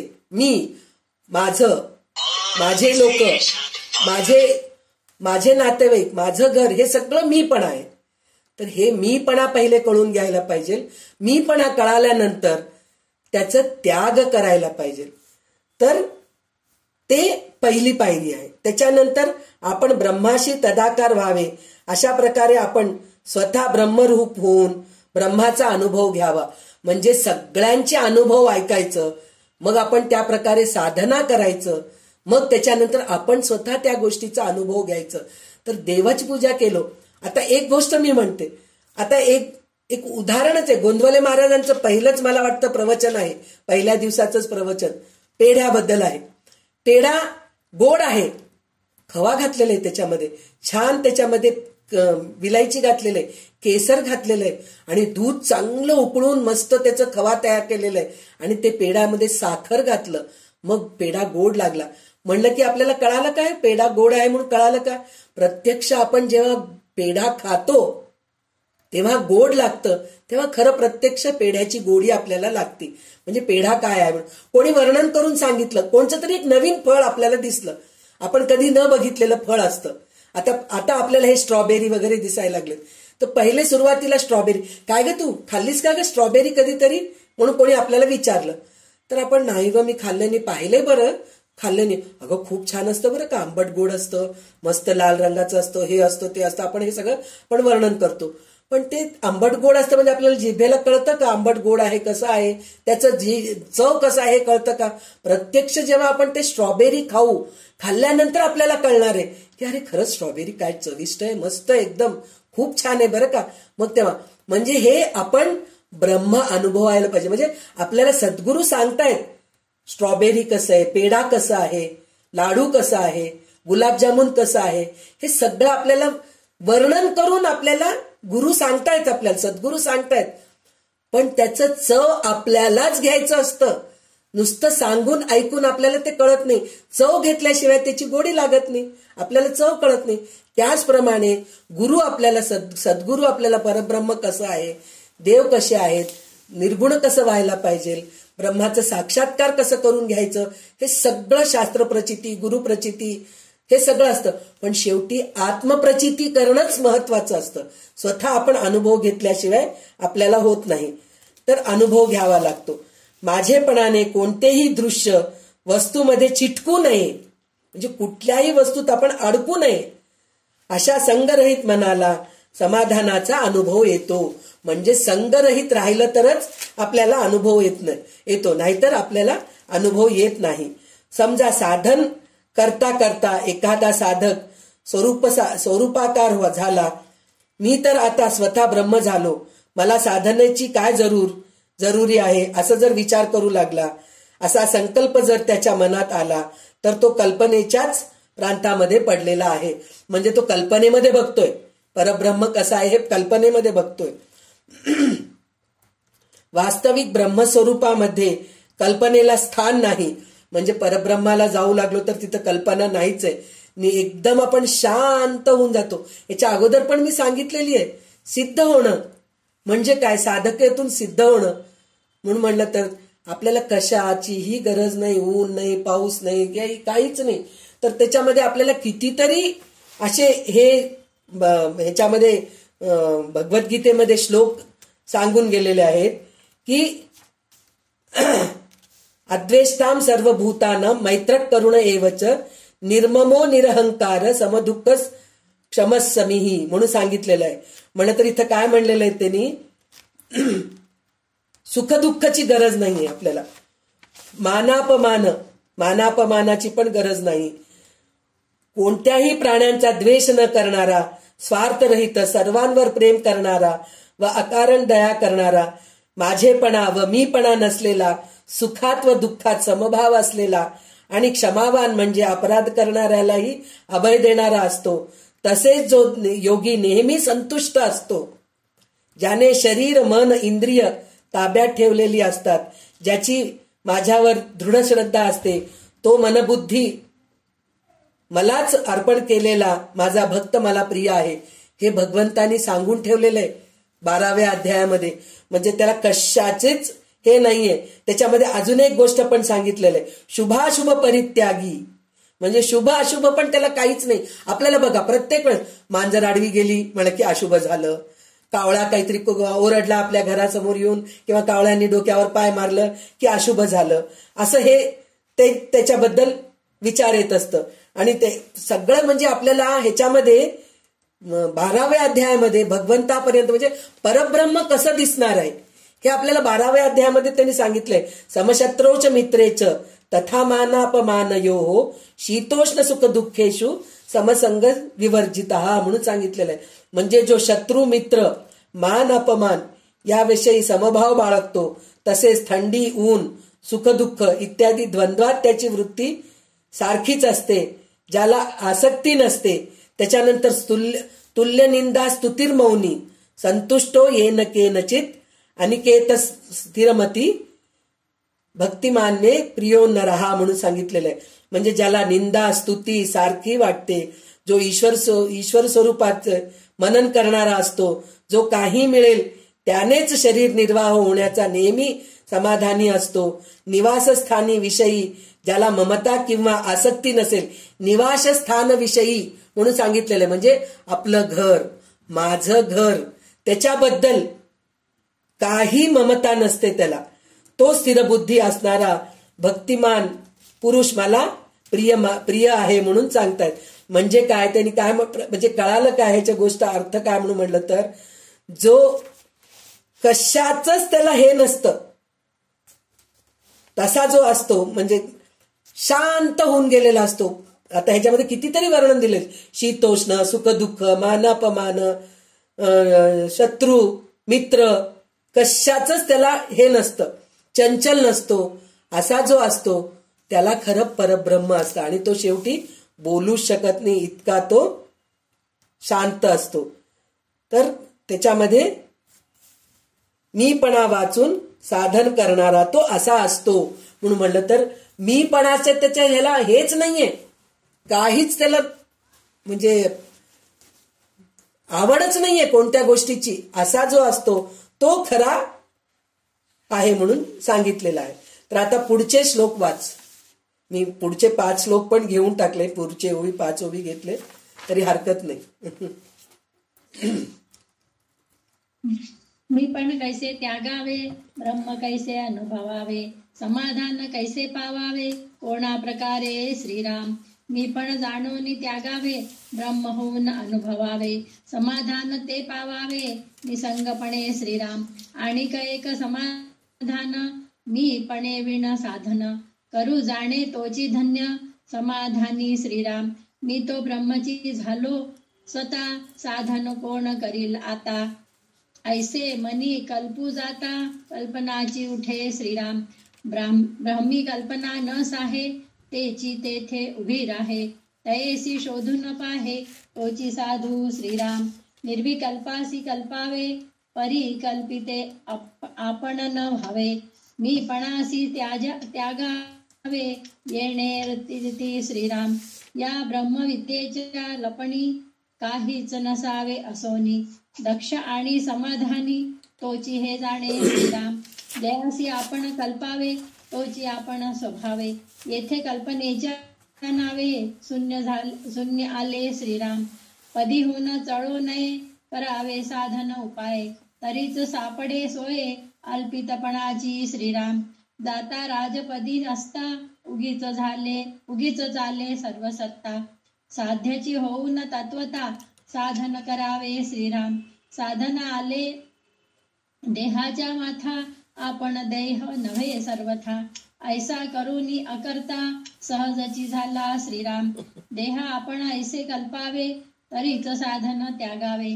देहातीत असता स्वभावे कैचा श्रीराम. नाते साधन नाते देह आपला आपण निसंदेह. देहीच असोन विदेह स्थिती ऐसी श्रीराम. साधने विण ब्रह्म होता लागो पाहे देह ममता. आळस प्रबळे तत्वता ब्रह्मज्ञान मिसे श्रीराम. परमार्थ मिसे अर्थ लागे अर्थ जागे. ध्यान मिसे निद्रा लागे. मुक्ती मिसे दोष भोगे अनगळता श्रीराम. निरूपण मिसे निंदा घडे. संवाद मिसे विवाद पडे. उपाधी मिसे येऊन जडे अभिमानांगी श्रीराम. दैसा ब्रह्म ज्ञान मिसे आळसांतरी प्रवेशे. म्हणे साधनाची पिसे काय करावे श्रीराम. श्लोक. किम करोमि किम गच्छामि किम गृह्यामि त्यजामि किम. आत्मना पूरित सर्व महाकल्पना गुणा यथा. वचना आधारी लाविले जैसे शस्त्र फिरविले. सता हाणोनी घेतले जयापरी श्रीराम. तैसा उपायाचा अपाये विपरीतपणे स्वहित जाये. साधन सोडिता होय मुक्तपणे बद्ध श्रीराम. साधन करिताच सिद्धपण हातीचे जाईल निघोन. तेणे गुणे साधन करूच नावडे श्रीराम. लोक म्हणती हा साधक हेची लज्जा वाटे एक. साधन करीती ब्रह्मादिक हे ठाऊक नाही श्रीराम. आता असो हे अविद्या अभ्यास सारणी विद्या. अभ्यासे पाविजे अद्या पूर्ण ब्रह्म श्रीराम. अभ्यास करावा कवण ऐसा श्रोता करी प्रश्न. परमार्थाचे साधन बोलिले पाहिजे श्रीराम. याचे उत्तर श्रोत्यासी दिधले पुढिले समासी. निरूपिले साधनासी परमार्थाच्या श्रीराम. इति श्रीदास बोधे गुरु शिष्य संवादे. साधन प्रतिष्ठा निरूपण नाम समास सातवा श्रीराम. समास श्रीराम समर्थ श्रीराम.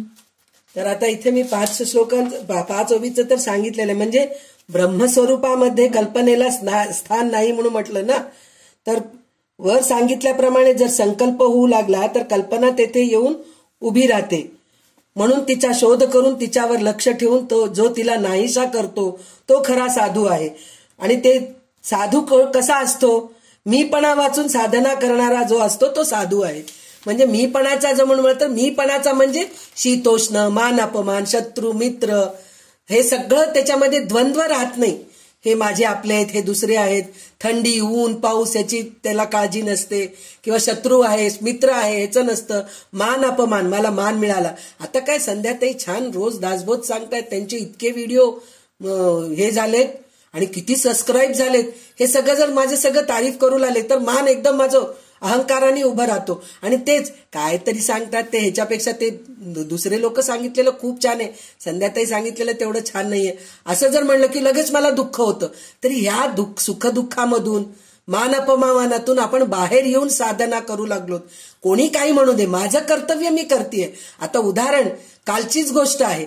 जे संध्याताईंना मी म्हटलं की मला थोडंसं अडचण आहे घरामध्ये थोडं काम असल्यामुळे मी आज क्लास घेऊ शकत नाही संध्याताई.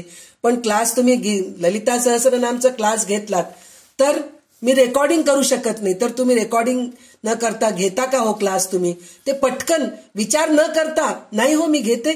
चांगले तेवढेच 2 तास चांगल्या ह्याच्यामध्ये जातो ना वेळ. ललिता सहस्रनामाचा अर्थ नाही सांगितलं तर दुसरं काहीतरी चांगलं मी काहीतरी वाचन होतं वाचलेलं कानावर पडतं.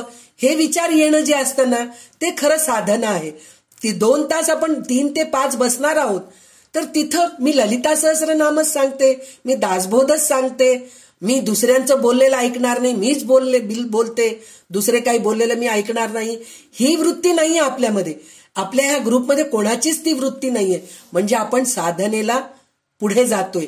कोण सांगतंय, काय सांगतंय, ह्या गोष्टीकडे आपलं लक्ष नाहीये.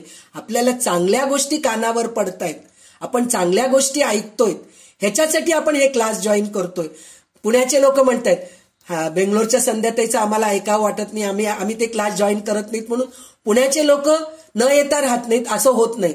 की पुण्याचे, महाराष्ट्राचे लोक किंवा हैदराबादचे लोक, आमची संध्या हो खूप छान बोलती, तिचं ऐकायला आम्हाला खूप आवडतं, ते संध्याताई पुण्याचे जे सांगतात ते आम्ही ऐकत नाहीत, असंही कोणी म्हणत नाहीत.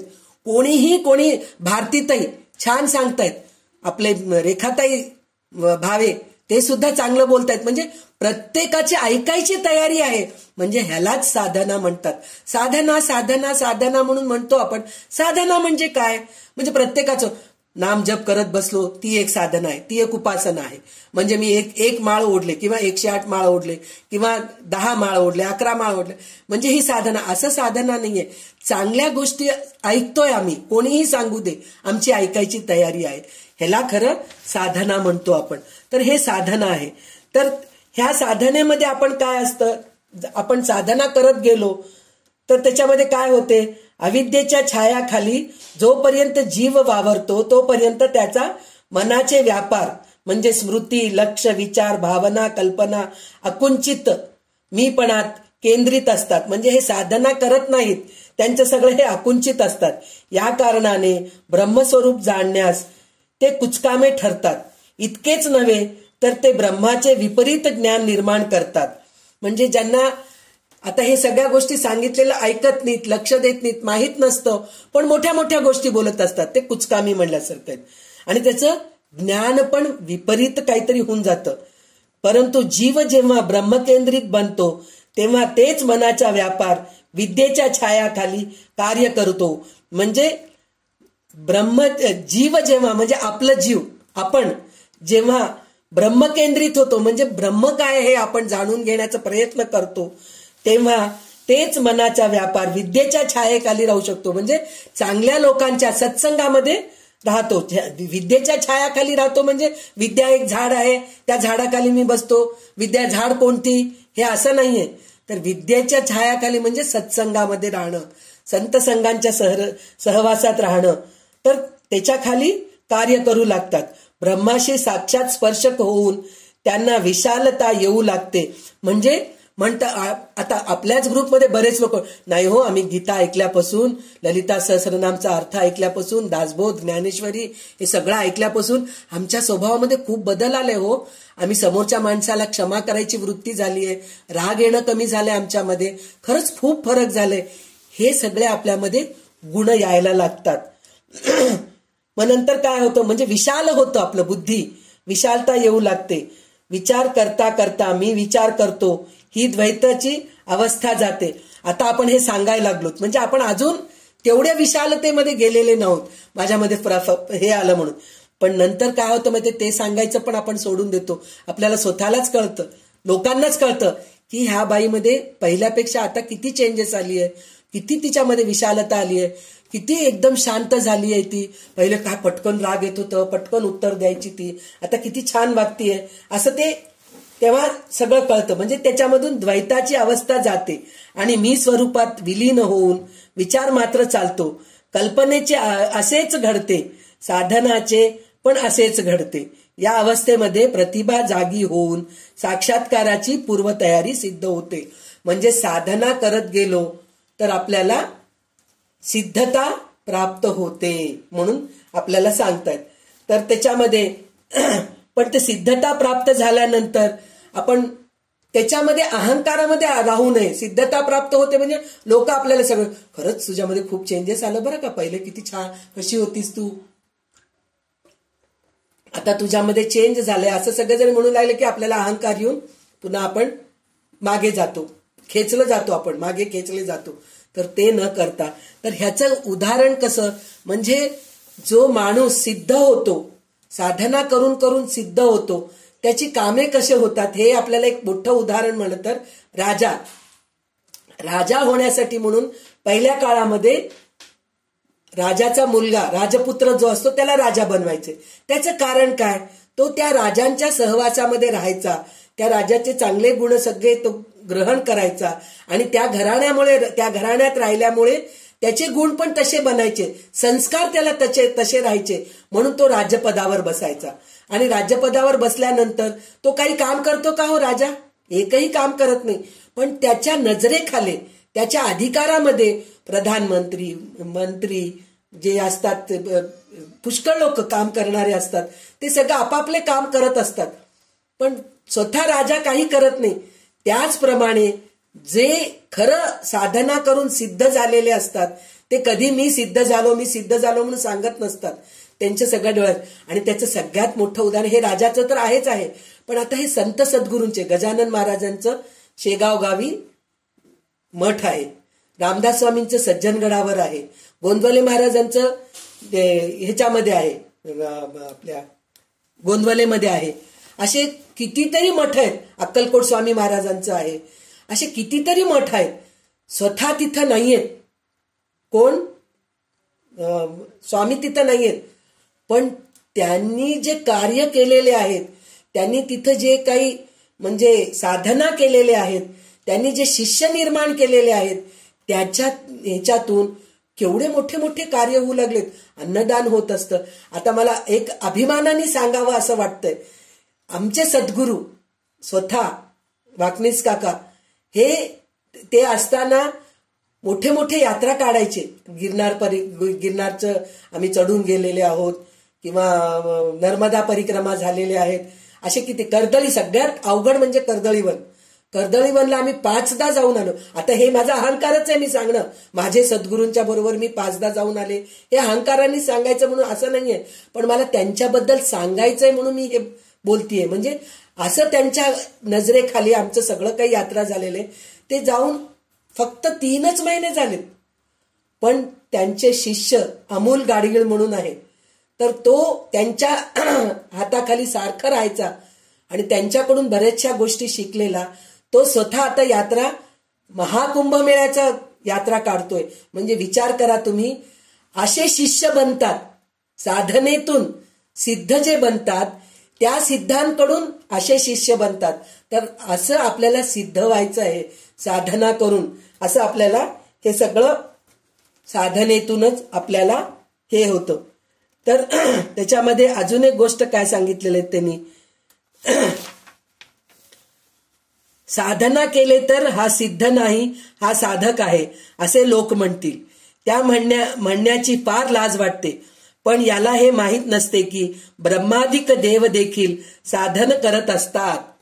म्हणजे जे स्वतः जे सिद्ध झालेले आहेत, उदाहरण मी माझ्या गुरूंचंच देते, ते स्वतः इतके सिद्ध होते, तर त्यांनी आता आम्ही आमच्यासारखे शिष्य कोणी त्यांचं बॅग वगैरे धरायला गेलो किंवा त्यांनी बसलेलं आसन आम्ही घडी करायला गेलो, तर ते म्हणाले नाही माझं मी करून घेतो, माझी बॅग मी उचलतो, माझं बॅग कोणी उचलायचं नाही, त्यांचे कपडे पिळून वाळत घालतो, हे कधीही ते करू द्यायचे नाही आम्हाला.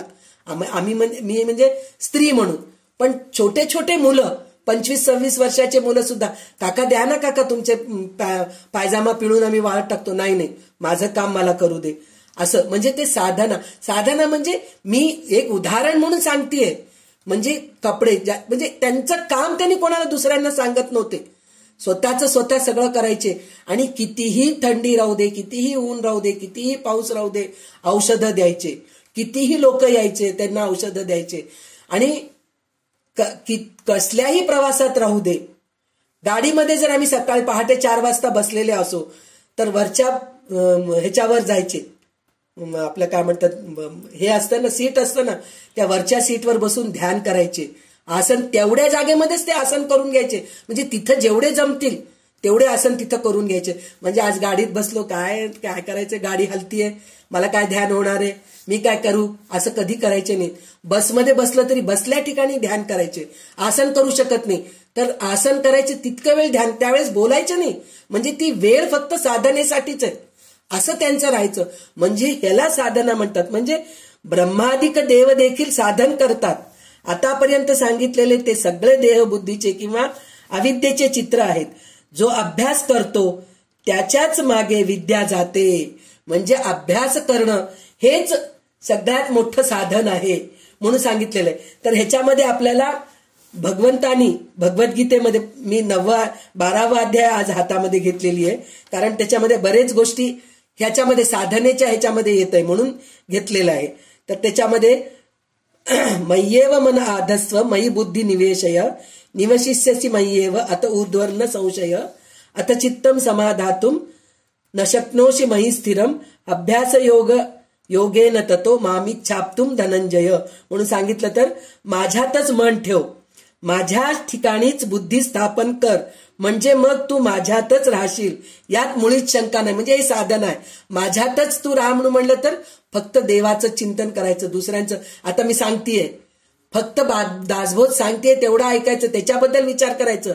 उद्या कोणती भाजी आणू, आता 5 वाजायला 5 मिनिटं कमी आहेत, मी जाऊन भाजी आणायला जाऊ का, भाजी राहील का, ताजी राहील का, पालक संपून जाईल, मेथी संपून जाईल, हे सगळं विचार न करता फक्त माझ्यातच मन ठेव, माझ्या ठिकाणीच बुद्धी स्थापन कर, म्हणजे मग तू माझ्यातच राहशील, यात मुळीच संशय नाही. म्हणल्यानंतर पुन्हा ते काय म्हणतात, जर तू माझ्यात मन निश्चल ठेवायला समर्थ नाहीस, तुझ्यामध्ये सामर्थ्य नाहीये, म्हणजे आपण सतत देवाचे चिंतन नाही करू, कारण आपण संसारामध्ये प्रपंचामध्ये संसार करतोय, संसाराच्या सागरामध्ये आहोत, तर हे सगळं जमत नाही आपल्याला. तर त्यावेळेस त्यांनी काय सांगितलंय, अभ्यास रूप योगेन अभ्यास योगेन ततो मामिच्छान्तु धनंजय म्हणून म्हणलं. तर त्यांनी काय सांगितलंय, अभ्यास रूप योगाने मला प्राप्त होण्याची इच्छा कर, म्हणजे तू अभ्यास कर, या गोष्टीचा तू अभ्यास कर. अभ्यास कसं करायचं, तर त्याच्यात त्यांनी काय सांगितलंय, भगवंताच्या नामाचे व गुणाचे श्रवण कीर्तन मनन करणे किंवा श्वासाद्वारे जप करणे, तसंच भगवत प्राप्ती विषयक शास्त्राचे पाठन करणे इत्यादी क्रिया भगवत प्राप्ती करता वारंवार करणे, यालाच अभ्यास म्हणतात.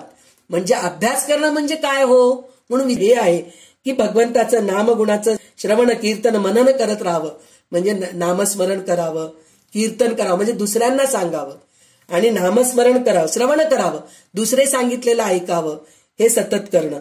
त्याच्यानंतर शास्त्र पाठन करणं, म्हणजे स्वतः वाचावं, दुसऱ्यांना सांगावं, हे करावं.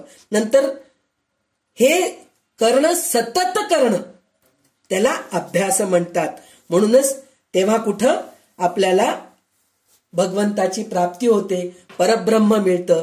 हे आपल्याला ह्या समासामध्ये 8व्या समासामध्ये साधन प्रतिष्ठा निरूपण मध्ये आपल्याला साधना कसं करायचं हे सांगितलेलं आहे. साधना करायचं म्हणलं तर सतत अभ्यास हेच साधना करणं आहे, हे आपल्याला आतापर्यंत रामदास स्वामींनी सांगितलेलं आहे. आता पुढचं जे आहे श्रवण निरूपण म्हणून आहे, तर हे 40 ओवीच आहे, तर आज होऊन जाईल हे. तर आज हे पण आपण घेऊया. तर आता आपण हे 40 ओवी मधले 20 ओवी घेऊया.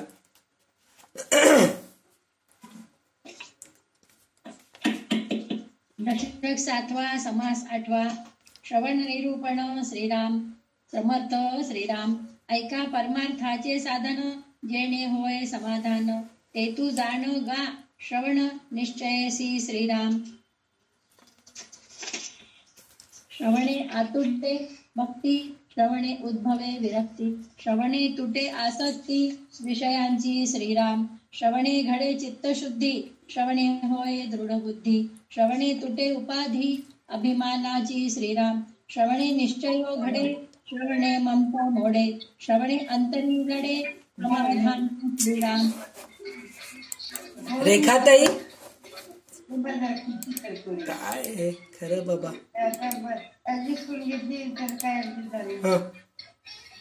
बंद कर.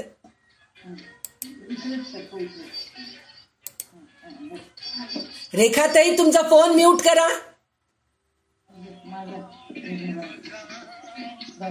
ओ रेखाताई,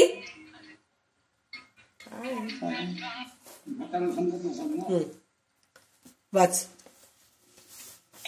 श्रवणे निश्चय घडे, श्रवणे ममता मोडे, श्रवणे अंतरी जडे समाधान श्रीराम.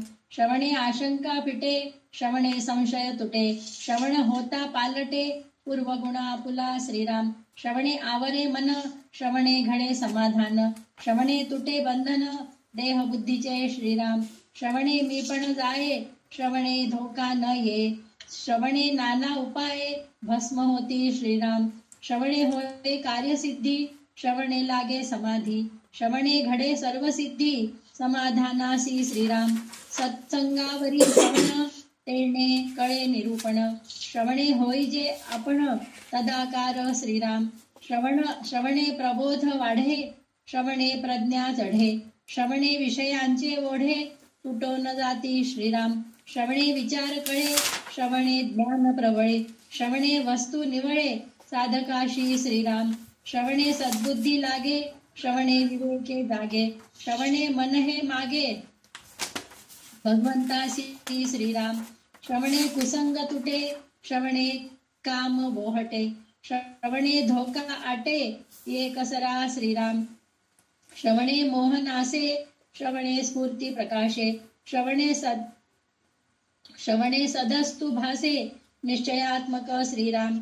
श्रवणे होय उत्तम गती, श्रवणे आतुडे शांती. श्रवणे पाविजे निवृत्ती, अचळ पद श्रीराम.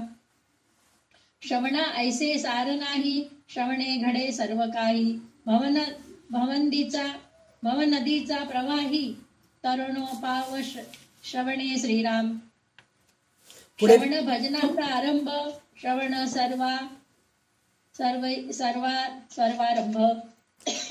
श्रवणे होय स्वयंभ, सर्व काही श्रीराम. प्रवृत्ती अथवा निवृत्ती, श्रवणे विण न घडे प्राप्ती. हे तो सकळास प्रचिती, प्रत्यक्ष आहे श्रीराम. ऐकल्या विण कळेना, हे ठाऊक आहे जना. या कारणे मूळ प्रेरणा, श्रवण आधी श्रीराम. जे जन्मी ऐकलेची नाही, तेथे पडिजे संदेही. म्हणूनिया दुजे काही, साम्यता न घडे श्रीराम. पुढचे 5 पण वाच, 6, 26 पर्यंत वाच. म्हणजे पूर्ण ते श्रवणाचंच आहे. पाहता श्रवणास न घडे साम्यता. श्रवणे विण तत्वता, कार्य न चले श्रीराम. न देखता दिनकर, पडे अवघा अंधकार. श्रवणे विण प्रकार, तैसा होय श्रीराम. कैसी नवविधा भक्ती, कैसी चतुर्विध्या मुक्ती. कैसी आहे सहजस्थिती, हे श्रवणे विण न कळे श्रीराम. न कळे शंक कर्माचरण. न कळे कैसे पुरश्चरण. न कळे कैसे उपासना, विधियुक्त श्रीराम. नाना व्रते नाना दाने, नाना तपे नाना साधने. नाना योग तीर्थाटणे, श्रवणे विण न कळती श्रीराम. नाना विद्या पिंडज्ञान, नाना तत्वांचे शोधन. नाना कळा ब्रह्मज्ञान, श्रवणे विण न कळे श्रीराम. तर आता इथे श्रवण केल्याने काय काय होतं, श्रवण केल्याने काय काय फायदा होतात हे सांगितलेलं आहे. आणि न केलं तर काय नुकसान होतं हे पण ह्याच्यामध्ये सांगितलेलं आहे. तर इथं काय सांगितलेलं आहे, श्रवण काय काय कसं आहे म्हणून सुरुवातीला आपण ते बघूया. श्रवण केल्याने काय काय होतं. तर श्रवण केल्याने काय होतं, माझेपणा नाहीसा होतो, मनाला समाधान येऊ लागतो, संशय फिटतात. नंतर काय होतं, मन आवरलं जातं. मन आवरलं जातं म्हणजे चंचल मन जे असतं ना ते स्थिर होतं. मग नंतर काय होतं, देहबुद्धीचे नाश पावते. नंतर काय होतं, आपण श्रवण केल्याने कार्यसिद्धीस होतात. कार्यसिद्धीस होतात म्हणजे आपल्याला भौतिक गोष्टीमध्ये सुद्धा आपण विचार केलो समजा तर एक लग्न करायचे, एक शुभ कार्य आपल्या घरी करायचे, साधे एक सत्यनारायणाची कथा करायची आपल्याला. तर सत्यनारायणाची कथा जे कोणी केलेले आहेत त्यांच्याजवळ जाऊन आपण विचारतो, काय हो तुम्ही सत्यनारायण केला, कसं केला, मला पण करायचंय. मला किती सांगते, अहो आमके गुरुजी आहेत हो, ते गुरुजी खूप छान सांगतात, ते इतके दक्षिणा घेतात आणि ह्या गोष्टी आणावं लागतं आपल्याला. मग शिरा करावं लागतं, नैवेद्य दाखवावं लागतं, मग काय 5 फळं आणावं लागतात. मग 4 लोकांना जर जमत असेल तर जेवायला बोलवा, नाही जमत असेल तर नुसतं प्रसाद देऊन पाठवा तुम्ही, असं म्हणून ती सांगते. सांगितल्यानंतर ते आपण ऐकतो म्हणजे श्रवण करतो.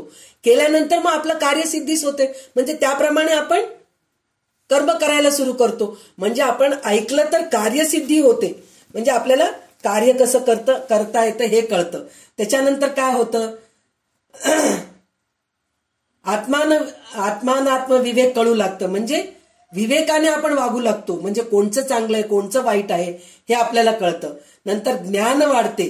नंतर इंद्रियातून सुख भोगण्याची ओढ कमी होते. म्हणजे सत्संगामध्ये गेलो आपण तर इंद्रिय सुखाची ओढ कमी होते. म्हणून म्हणलं तर सगळ्यात पहिले एक ठिकाणी बसायची सवय होती आपल्याला. म्हणजे आता आपण मोबाईल घेऊन खुर्चीवर बसलेले आहोत, 2 तास त्या खुर्चीला चिटकून बसतो. इतर वेळी आपण बसू शकतो का? नाही बसू शकत. आणि आपण प्रत्येकाचा एक अनुभव आहे. अहो, जे सोमवार ते गुरुवार आपलं क्लास चालतं ना 3 ते 5, त्यावेळेस आम्ही ऐकू तरी शकतो हो, पण शुक्रवार शनिवार रविवार हे 3 दिवस 3 ते 5 वायाच जातं हो. दुसरं काहीतरी इकडं तिकडं टंगळमंगळ करण्यामध्ये, अंथरुणावर लोळण्यामध्ये किंवा मोबाईल बघण्यामध्ये ह्याच्यामध्येच वेळ निघून जातो हो. म्हणजे चांगल्या गोष्टी ऐकू लागलो तर असं आपलं वेळ जातं. म्हणजे निश्चल बनतो आपण. एक ठिकाणी बसायची आपल्याला सगळ्यात पहिली ती सवय होती. मग नंतर त्याच्यानंतर इंद्रिय सुखाचे भोग भोगण्याची इच्छा कमी होती. इंद्रिय सुखाची भोग भोगण्याची म्हणजे आता आपण हे ऐकत काही जणांचं असू शकेल, मी म्हणजे कोणाला हे करत नाही, ऐकत समोर एवढं पोहे ठेवून घेऊन खात बसलं किंवा अंगूर ठेवलं खात बसलं तर ते होत नाही. आपण ऐकता लक्ष तिथं असतं, ते होतं. आणि जरी करायचं जर असेल काम तर चांगल्या गोष्टी आपण करतो. मोबाईल बघत आपण ऐकतो का? नाही ऐकत. तसं करत नाही. टीव्ही बघत आपण ऐकतो का? नाही ऐकत. मग ते अशा गोष्टी आपल्याकडून चांगल्या गोष्टी करत आपण श्रवण करत असतो. म्हणजे ह्या इंद्रिय सुखाच्या गोष्टी कानाच्या बाबतीत झालं, डोळ्याच्या बाबतीत झालं, जेवण्याच्या बाबतीत झालं आणि सगळ्यात मोठं बसण्याच्या बाबतीत निश्चल चंचलता नसता एक ठिकाणी स्थिर बसणं ह्याची पण आपल्याला सवय होती. मग हळूहळू आपल्याला शुक्रवार शनिवार रविवार सुद्धा असं वाटतं की 3 ते 5 आपल्याला क्लास नाहीये बाबा. मग त्यावेळेस आपण वाचू किंवा ऐकलेलं परत युट्यूबवर ते ऐकू किंवा कुठलं तरी शास्त्राचं पठण करू, कुठल्या तरी गीतेचं पाठ करायचा प्रयत्न करू, नाहीतर गीतेचं वाचन करू. आपण परत आपल्याला ललिता सहस्रनामचं परत वाचन करू आपण, किंवा नवीन काहीतरी आपण असं करू की आपल्याला सोमवारच्या दिवशी मला पण बोलायचंय बरं का, मला प्रयत्न करते, मी आज नवीन भजन शिकले बरं का, मी एक भजन म्हणू का, त्याला अनुसरून हे भजन आहे, हे असं आपण म्हणायचा प्रयत्न करतो. म्हणजे ह्या सगळ्या गोष्टी आपल्यामध्ये बदल होत असतो. म्हणून आपल्याला श्रवण करणं हे महत्वाचं आहे म्हणून सांगितलेलं आहे. तर त्याच्यामध्ये त्यांनी काय सांगितलंय, भगवंताच्या भक्तीचा आरंभ श्रवणानेच होते. म्हणजे भगवंताच्या भक्तीचं श्रवण केलं तरच आपल्याला भगवंतापर्यंत जायचं काय हे आपल्याला कळत असतं. तर त्याच्यासाठी म्हणून श्रवण करणं हे महत्वाचं आहे म्हणून सांगितलेलं आहे. प्रवृत्ती किंवा प्रपंच असो की निवृत्ती किंवा परमार्थ असो, दोन्हीकडे श्रवणाखेरीज सफलता नाही असा प्रत्यक्ष अनुभव पण येतो. त्याच्यानंतर काय होतं, आपल्याला जगामध्ये इतके ज्ञान आहे, इतक्या वस्तू पसरलेल्या आहेत, पण श्रवणा वाचून ते ज्ञान काही हाती येत नाही. म्हणजे पुस्तक वाचलो तरी आपल्याला श्रवण केल्याने जास्त आपल्याला कळतं असं म्हणून सांगितलेलं आहे. श्रवण नसेल तर सगळीकडे अज्ञानाचा अंधकार पसरतो म्हणून सांगितलेलं आहे. पुष्कळशे साधने पाहिलीत पण श्रवणाची बरोबरी करणे एकही साधन आढळत नाही. म्हणजे आपण कितीतरी साधना करतो, पुस्तक वाचतो, हे सगळं करतो, देवाची पूजा करतो, पठण करतो, सगळं करतो, पण श्रवणाने जी मजा येते ना, आता आपण म्हणतो ना, काय हो मकरंद बुवांचं कीर्तन आणि त्यांचं प्रवचन गीतेवर ते आपण ऐकलो, ललिता सहस्रनाम काय सुंदर म्हणले होते, किती छान म्हणले, विष्णू सहस्रनाम किती छान म्हणले, कीर्तन किती छान म्हणतात, मनाचे श्लोक, आणि ते कल्याणकरी रामराया म्हणू लागले तर अंगावर काटे येतात हो. भागवत किती छान सांगतात. म्हणजे ते ऐकल्यानेच त्या गोष्टीचा आनंद मिळाला ना. पुस्तक वाचून मिळतं असं म्हणून म्हणत नाही, पण श्रवण केल्याने जे आनंद मिळतो ना, दुसऱ्या कोणत्याही साधनेत ते मिळत नाही. सूर्य उगवला नाही तर सगळीकडे अंधकार जसं पसरतो की नाही, त्याचप्रमाणे श्रवणाशिवाय मानवी जीवनात सगळीकडे अज्ञानाचा अंधकारच आहे. म्हणजे श्रवण केल्यानेच आपल्याला ज्ञानाचा प्रकाश मिळतो असं सांगितलेलं आहे.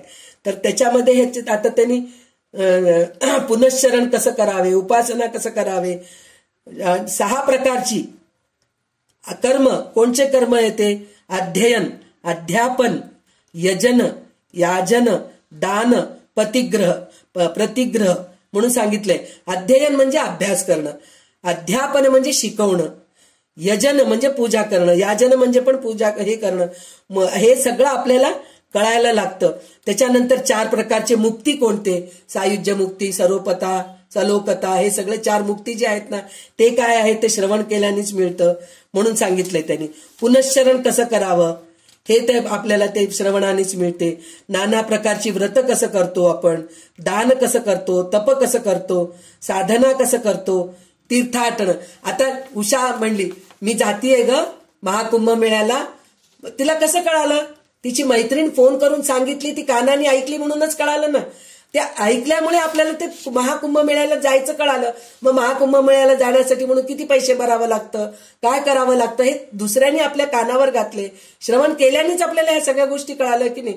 म्हणजे श्रवणाने नुसतं हेच नाही, म्हणजे भौतिक गोष्टी सुद्धा. तर त्याच्यामध्ये अजून रामदास स्वामी सांगितलेत पिंडज्ञान म्हणून सांगितलेलं. पिंडज्ञान म्हणजे मानवी शरीराचे ज्ञान, म्हणजे आपल्याला रोगराई कशामुळे होतं, काय खाल्लं तर काय नुकसान आहे, काय खाल्लं तर काय फायदा आहे, हे सगळं कळतं. नाना तत्वज्ञानाचे ज्ञान मिळतं. नाना प्रकारची कला, म्हणजे आता कला स्वयंपाक आहे, शिवणकाम आहे, पुष्कळशे भरतकाम आहे, विणकाम आहे, बागेचं काम आहे. कोणतंही काम दुसऱ्यांकडून आपल्याला ऐकल्यानेच आपल्याला या सगळ्या गोष्टी कळतं. तर हे छोट्या छोट्या गोष्टी ऐकून कळू लागलेत. तर ब्रह्मज्ञान जे परब्रह्माला पोचायचंय ते ज्ञान कसं हे होत नाही, ऐकल्यानेच आपल्याला कळतं. आणि ते ऐकून आपल्याला अनुभव घ्यायचं असतं. हे आपल्याला पुढे रामदास स्वामी सांगतात. उरलेले पूर्ण श्लोक वाचून घ्या आता. नाना विद्या पिंडज्ञान, नाना तत्वांचे शोधन, नाना कळा ब्रह्मज्ञान, श्रवणे विना न कळे श्रीराम. 18 भार वनस्पती, एका जळे प्रबळती, एका रसे उत्पत्ती, सकळ जीवांची श्रीराम. सकळ जीवा एक पृथ्वी, सकळ जीवा एक रवी, सकळ जीवा वर्तवी, एक वायू श्रीराम. सकळ जीवा एक पैस, जयास बोली जे आकाश, सकळ जीवांचा वास, एका परब्रह्मी श्रीराम. तैसे सकळ जीवांस मिळवण सार एकची साधन, ते हे जाण श्रवण प्राणी मात्रासी श्रीराम. नाना देश भाषामते, भूमंडळी असंख्याते, सर्वास श्रवणा परते, साधनची नाही श्रीराम. श्रवणे घडे उपरती, बद्धाची मुमुक्ष होती, मुमुक्षाचे साधक ती, नेमेसी चालती श्रीराम. साधकाचे होती सिद्ध, अंगी बाणता प्रबोध, हे तो आहे प्रसिद्ध, सकळास ठाऊके श्रीराम. ठाईचे खळ चांडाळ, तेच होती पुण्यशीळ, ऐसा गुण तत्काळ श्रवणाचा श्रीराम. जो बुद्धी दुरात्मा, तोची होय पुण्यात्मा, अगाध श्रवणाचा महिमा, बोलिला न वचे श्रीराम. तीर्था व्रताची फळश्रुती, पुढे होणार सांगती, तैसे नव्हे हातीचा हाती, सप्रचित श्रवण श्रीराम. नाना रोग नाना व्याधी, तत्काळ तोडीजे औषधी, तैसी आहे श्रवण सिद्धी, अनुभवी जाणती श्रीराम. श्रवणाचा विचार कळे, तरीच भाग्यश्री प्रगटे बळे, मुख्य परमात्म्याच आकळे, स्वानुभवाशी श्रीराम. या नाव जाणावे मनन, अर्था लागी सावधान, निज ध्यासे समाधान, होत असे श्रीराम. बोलिल्याचा अर्थ कळे, तरीच समाधान निवळे, अकस्मात अंतरी वळे, निसंदेहता श्रीराम.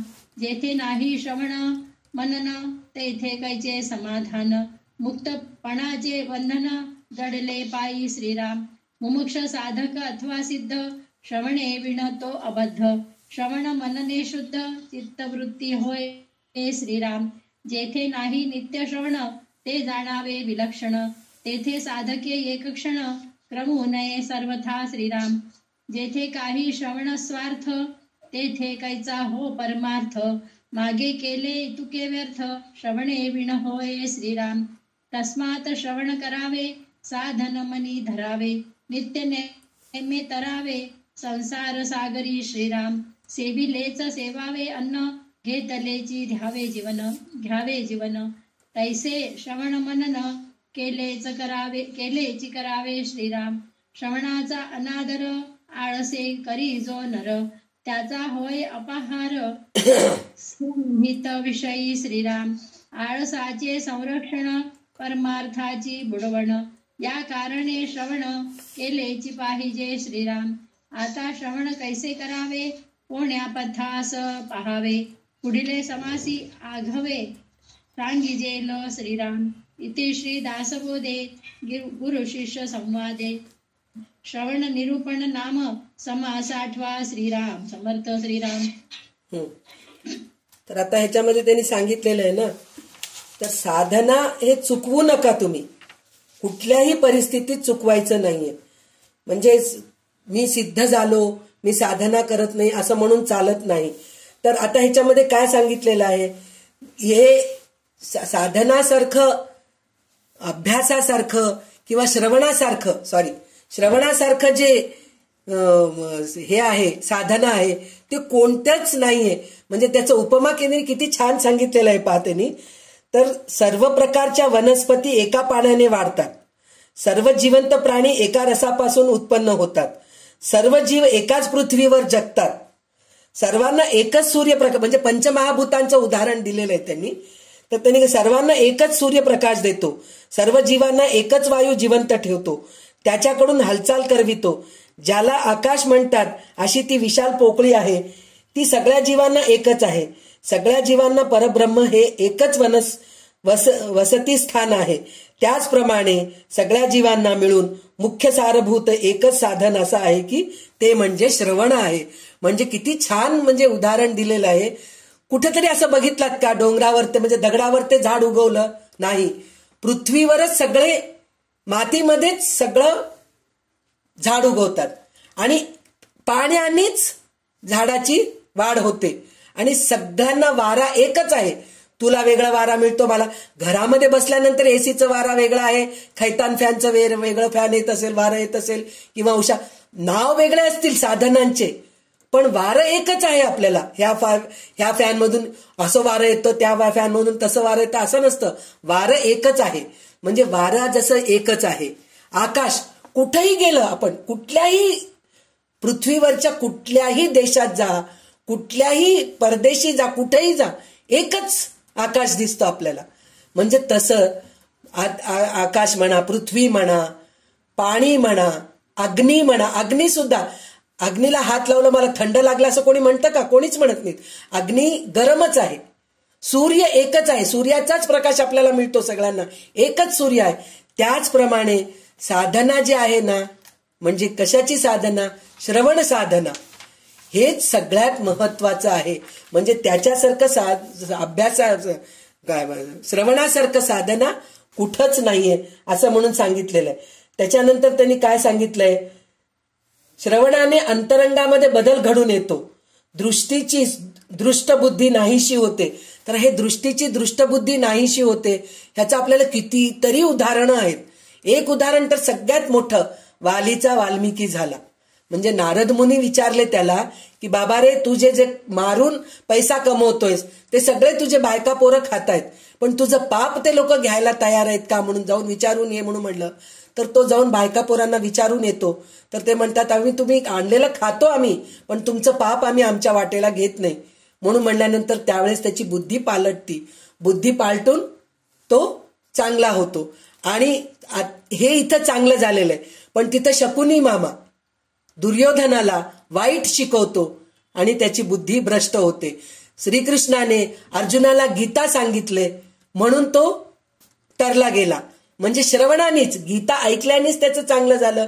दुर्योधन त्याचं वाईट, शकुनी मामाचं वाईट गोष्टी ऐकल्यामुळे त्याचं वाईट झालं. हे म्हणजे हे ऐकण्याने किती फायदा होतं हे आहे. आणि आपल्याला अक्कलकोट स्वामी महाराजांच्या मध्ये पण एक गोष्ट आहे ना, त्यांनी म्हणतात तुझी रंडी सोड रे, म्हणजे तू पुढे जाशील. तर रंडी काय आहे हे त्याला कळालं नाही त्याच्या शिष्याला. तर त्यावेळेस ते म्हणतात रंडी म्हणजे तुझं जे पैसा अडका आहे, तुझा अहंकार आहे, ती रंडी आहे. म्हणजे रंडी हे खूप वाईट शब्द आहे. तर त्याला तू सोड, म्हणजे तुझा अहंकार, तुझा पैसा, तुझी सत्ता, हे सगळं जर तू सोडलास, हे सगळे रंडीच आहेत, म्हणजे ह्यांना सगळ्यांना तू सोडलास म्हणजे तू तरला जातोस. म्हणजे हे अक्कलकोट स्वामी त्यांना सांगितले म्हणूनच ते तरले गेले. म्हणजे चांगल्या चांगल्या दुष्टबुद्धीचे लोक सुद्धा श्रवणाने, चांगल्या गोष्टीच्या श्रवणाने तरले जातात असं सांगितलेलं आहे. तर आपण देहबुद्धीत राहणारी माणसे असल्याने आपण आपले मन पुन्हा संशयाने ग्रस्त होते. त्याचे निरसन होण्यास पुन्हा पुन्हा संतांकडून श्रवण केले पाहिजे. म्हणजे आपण करत असतो, ऐकत असतो, पण काही काही वेळेस संशय, मी इतकं करू लागले बाबा, आपण काही हाताला यशच येत नाहीये, पण आपण ह्या भौतिक गोष्टीमध्ये जातो, यशच येत नाहीये, म्हणजे मला पैसा मिळत नाही हो, माझ्या मुलीचं लग्न होत नाहीये, माझ्या मुलाला चांगली नोकरी मिळत नाहीये, माझं घर मी बांधावं म्हणून विचार करते, घर होत नाहीये हो, शरीर हो, ते चाक्षुष मंत्र दिलेत मला कोणीतरी एक गुरुजींनी, ते चाक्षुष मंत्र म्हणतीये, सूर्याच्या समोर तांब्याच्या पाण्यात पाणी भरून सूर्यासमोर ठेवतीये, चाक्षुष मंत्र म्हणतीये, पण डोळ्यामध्ये अजून काही माझ्या प्रकाश येत नाहीये हो, खूपच काही हे होत आहे. हे सगळं भौतिक गोष्टी, देहबुद्धीच्या गोष्टी आहेत. पण आपल्या मनामध्ये चेंज यावं लागतं म्हणलं तर आपल्याला सतत सतत सतत श्रवण करायला पाहिजे. आणि नुसतं श्रवण करून उपयोग नाही, त्याचं मनन आणि चिंतन पण करायला पाहिजे. तर तेव्हा कुठं आपण परमेश्वरापर्यंत जाऊ शकतो. आणि त्याच्यामध्ये त्यांनी अजून एक छान उदाहरण काय दिलंय, जसं आज जेवलो तर उद्या जेवायची गरज नाहीये, झालं ना, आज पोटभर जेवले मी, आज काय मन तृप्त झालं हो, काय काय व्हेरायटी होते विचारू नका. गोड म्हणा, चाट पदार्थ म्हणा, स्नॅक्स म्हणा, कोल्ड्रिंक्स म्हणा, फ्रुट्स म्हणा, इतके होते, सगळं खाल्ले पा, पूर्ण झालं, अजीर्ण झालं, आता मी जेवत नाही बाबा, भरून गेलं म्हणून म्हणतो आपण. पण संध्याकाळ झालं की पुन्हा 7-8 वाजलं की नाही, थोडं दहीभात खाते बाबा असं म्हणून म्हणतो आपण. म्हणजे जेव्हा आपल्या पोटाची तृप्ती होत नाही, जिभेची तृप्ती होत नाही, तर मग हे श्रवणाची तृप्ती का व्हायला पाहिजे, परत परत ऐकायला पाहिजे. जसं आपण पाणी दररोज पितो, पाणी नाही पिलं की तहान भागत नाही, मी तर बोलता बोलता 10 पाणी पिते. तर जसं तहान भागत नाही आपलं, तसं श्रवणान करतच राहायला पाहिजे, सतत श्रवण करायला पाहिजे, सतत श्रवण करायला पाहिजे. हे आपल्याला रामदास स्वामी सांगितलेले. म्हणजे एकदा जेवून भागत नाही, पुन्हा पुन्हा अन्न सेवन करतो आपण, तोच नियम पाण्यास लागू आहे. अगदी त्याचप्रमाणे पुन्हा पुन्हा श्रवण आणि मनन करणे आवश्यक असते. केवळ आळसाने जो माणूस श्रवणीचा हेळसांड करील तो स्वहिताला, आत्मकल्याणाला म्हणजे आत्मज्ञानाला खास अंतरतो. म्हणजे आळसपणाने, जाऊ दे बाबा आज एक दिवस क्लास नाही जात, मला कंटाळी उलाले, रोज रोज तेच तेच तेच तेच सांगतायत, संध्याताई कंटाळी उलाले बाबा, ऐकायचं नाही मला, झोपते बाबा आज एक दिवस, नाहीतर आज छान एखादं कोणतं तरी पिक्चर बघून घेते, नाहीतर माझ्या मैत्रिणीकडे जाऊन मस्त गप्पे मारत बसते. असं जर आपण करू लागलो तर आपलं आत्मकल्याण होत नाही, स्वहित होत नाही, चांगलं होत नाही, आपण अजून थोडं थोडं दूर जातो. जसं आपण एक मार्गावर जायचं असतं, आपल्याला अमक्या ठिकाणीपर्यंत जायचंय, मुंबईहून आपल्याला पुण्याला जायचंय, मुंबईहून पुण्याला जायचंय, तर मध्येच खंडाळा लागलं, तिथं बसून राहिलो, आता झालं म्हणून म्हणलो, विचार केलो, तर एक दिवस वाया जातो ना आपला. आपल्याला पुण्याला मंगळवारी जायचंय, तर जर आपण खंडाळ्यामध्ये एक दिवस राहिलो तर मग पुण्याला जायला एक दिवस उशीर होतो. त्याचप्रमाणे श्रवण दररोज करायला पाहिजे, दररोज श्रवण करायला पाहिजे. नुसतं संध्याताईंचं 3 ते 5च ऐका हे नाहीये माझं म्हणणं. असं म्हणायचं आहे की 3 ते 5 संध्याताईंचं क्लास जॉईन नाही केलं तरी मी दुसरं, आता ते कोण श्रीदेवी ताई आहेत ते म्हणतात मला नारायणीयम क्लास सोडावं वाटत नाही हो, खूप छान आहे ते, तुम्ही 4 वाजता घ्या ना, 4 वाजल्यानंतर मी फ्री असते म्हणून म्हणतात ते. म्हणून ते 3 ते 4 वेळ वाया घालवतायत का, ते नारायणीयम ऐकतायत, शिकतायत, म्हणजे काहीतरी करतायत, म्हणजे वेळ वाया घालवत नाहीत, श्रवण करत आहेत. म्हणजे हे श्रवण करणं खूपच महत्वाचं आहे असं म्हणून सांगितलेलं आहे. आळसपणा सांभाळणे म्हणजे परमार्थ बुडविणे हेच होय म्हणून सांगितलंय. सारांश या कारणासाठी प्रत्येकाने श्रवण केलेच पाहिजे. आता श्रवण तरी कसे करावे, कोणते ग्रंथ अभ्यासावे हे सगळे पुढच्या समासामध्ये सांगणार आहेत रामदास स्वामी. म्हणजे आपल्याला अजून किती ग्रंथ वाचायचेत हे आपल्याला कळतं. म्हणजे आपल्याला ग्रंथांची नावे सांगून ठेवतायत रामदास स्वामी, हे ग्रंथामध्ये हे आहे, हे वाचा तुम्ही, हे वाचल्याने हे फायदा होतं, हे आपल्याला सांगा. पण वाचणं आपल्यालाच करावं लागणार आहे. नुसतं स्वामी सांगितलेत, आपण ग्रंथ आणून घरात ठेवलोत, त्याची हळदी कुंकू घालून पूजा केलं तर उपयोगाचं नाहीये. ते ग्रंथ वाचायला पाहिजे. पहिले शास्त्र प्रचिती, मग गुरु प्रचिती. शास्त्र प्रचिती म्हणजे ते ग्रंथाचं वाचन केलं, त्याच्यामध्ये आपल्याला काही कळालं नाही, काही संशय आलं तर गुरु प्रचिती घ्यायला पाहिजे, गुरुकडे जायला पाहिजे, गुरुकडून ते गोष्टी सगळं श्रवण करायला पाहिजे. ते केल्यानंतर मग आत्मप्रचिती घ्यायला पाहिजे. आत्मप्रचिती म्हणजे आपण आपले अनुभव घ्यायला पाहिजे. सगळ्यांचे मी अनुभव ऐकले हो, पण माझा अनुभव वेगळेच आहेत हो. ते अनुभव मी सांगू शकत नाही. इतकं छान वाटतंय मला खरोखर. इतकं दिवस मी सगळ्यांकडून ऐकले हो, पण आता मी स्वतः त्या गोष्टीचा अनुभव घेतेय ना, त्याचं हेच नाहीये.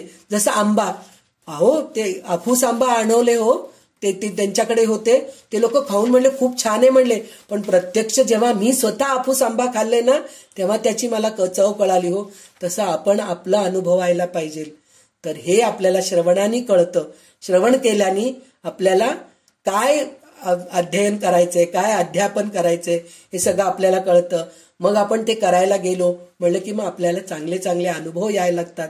मग आपण प्रत्यक्ष भगवंताकडे जायला वेळ लागणार नाही. म्हणतो ना, किती जन्म घ्यावं लागेल हो, काही जन्म घ्यायची गरज नाहीये. ह्या क्षणी तुम्ही तरले जातात. त्याचं कारण काय, तितकं मनापासून आपण श्रवण मनन निधिध्यास करायला पाहिजे.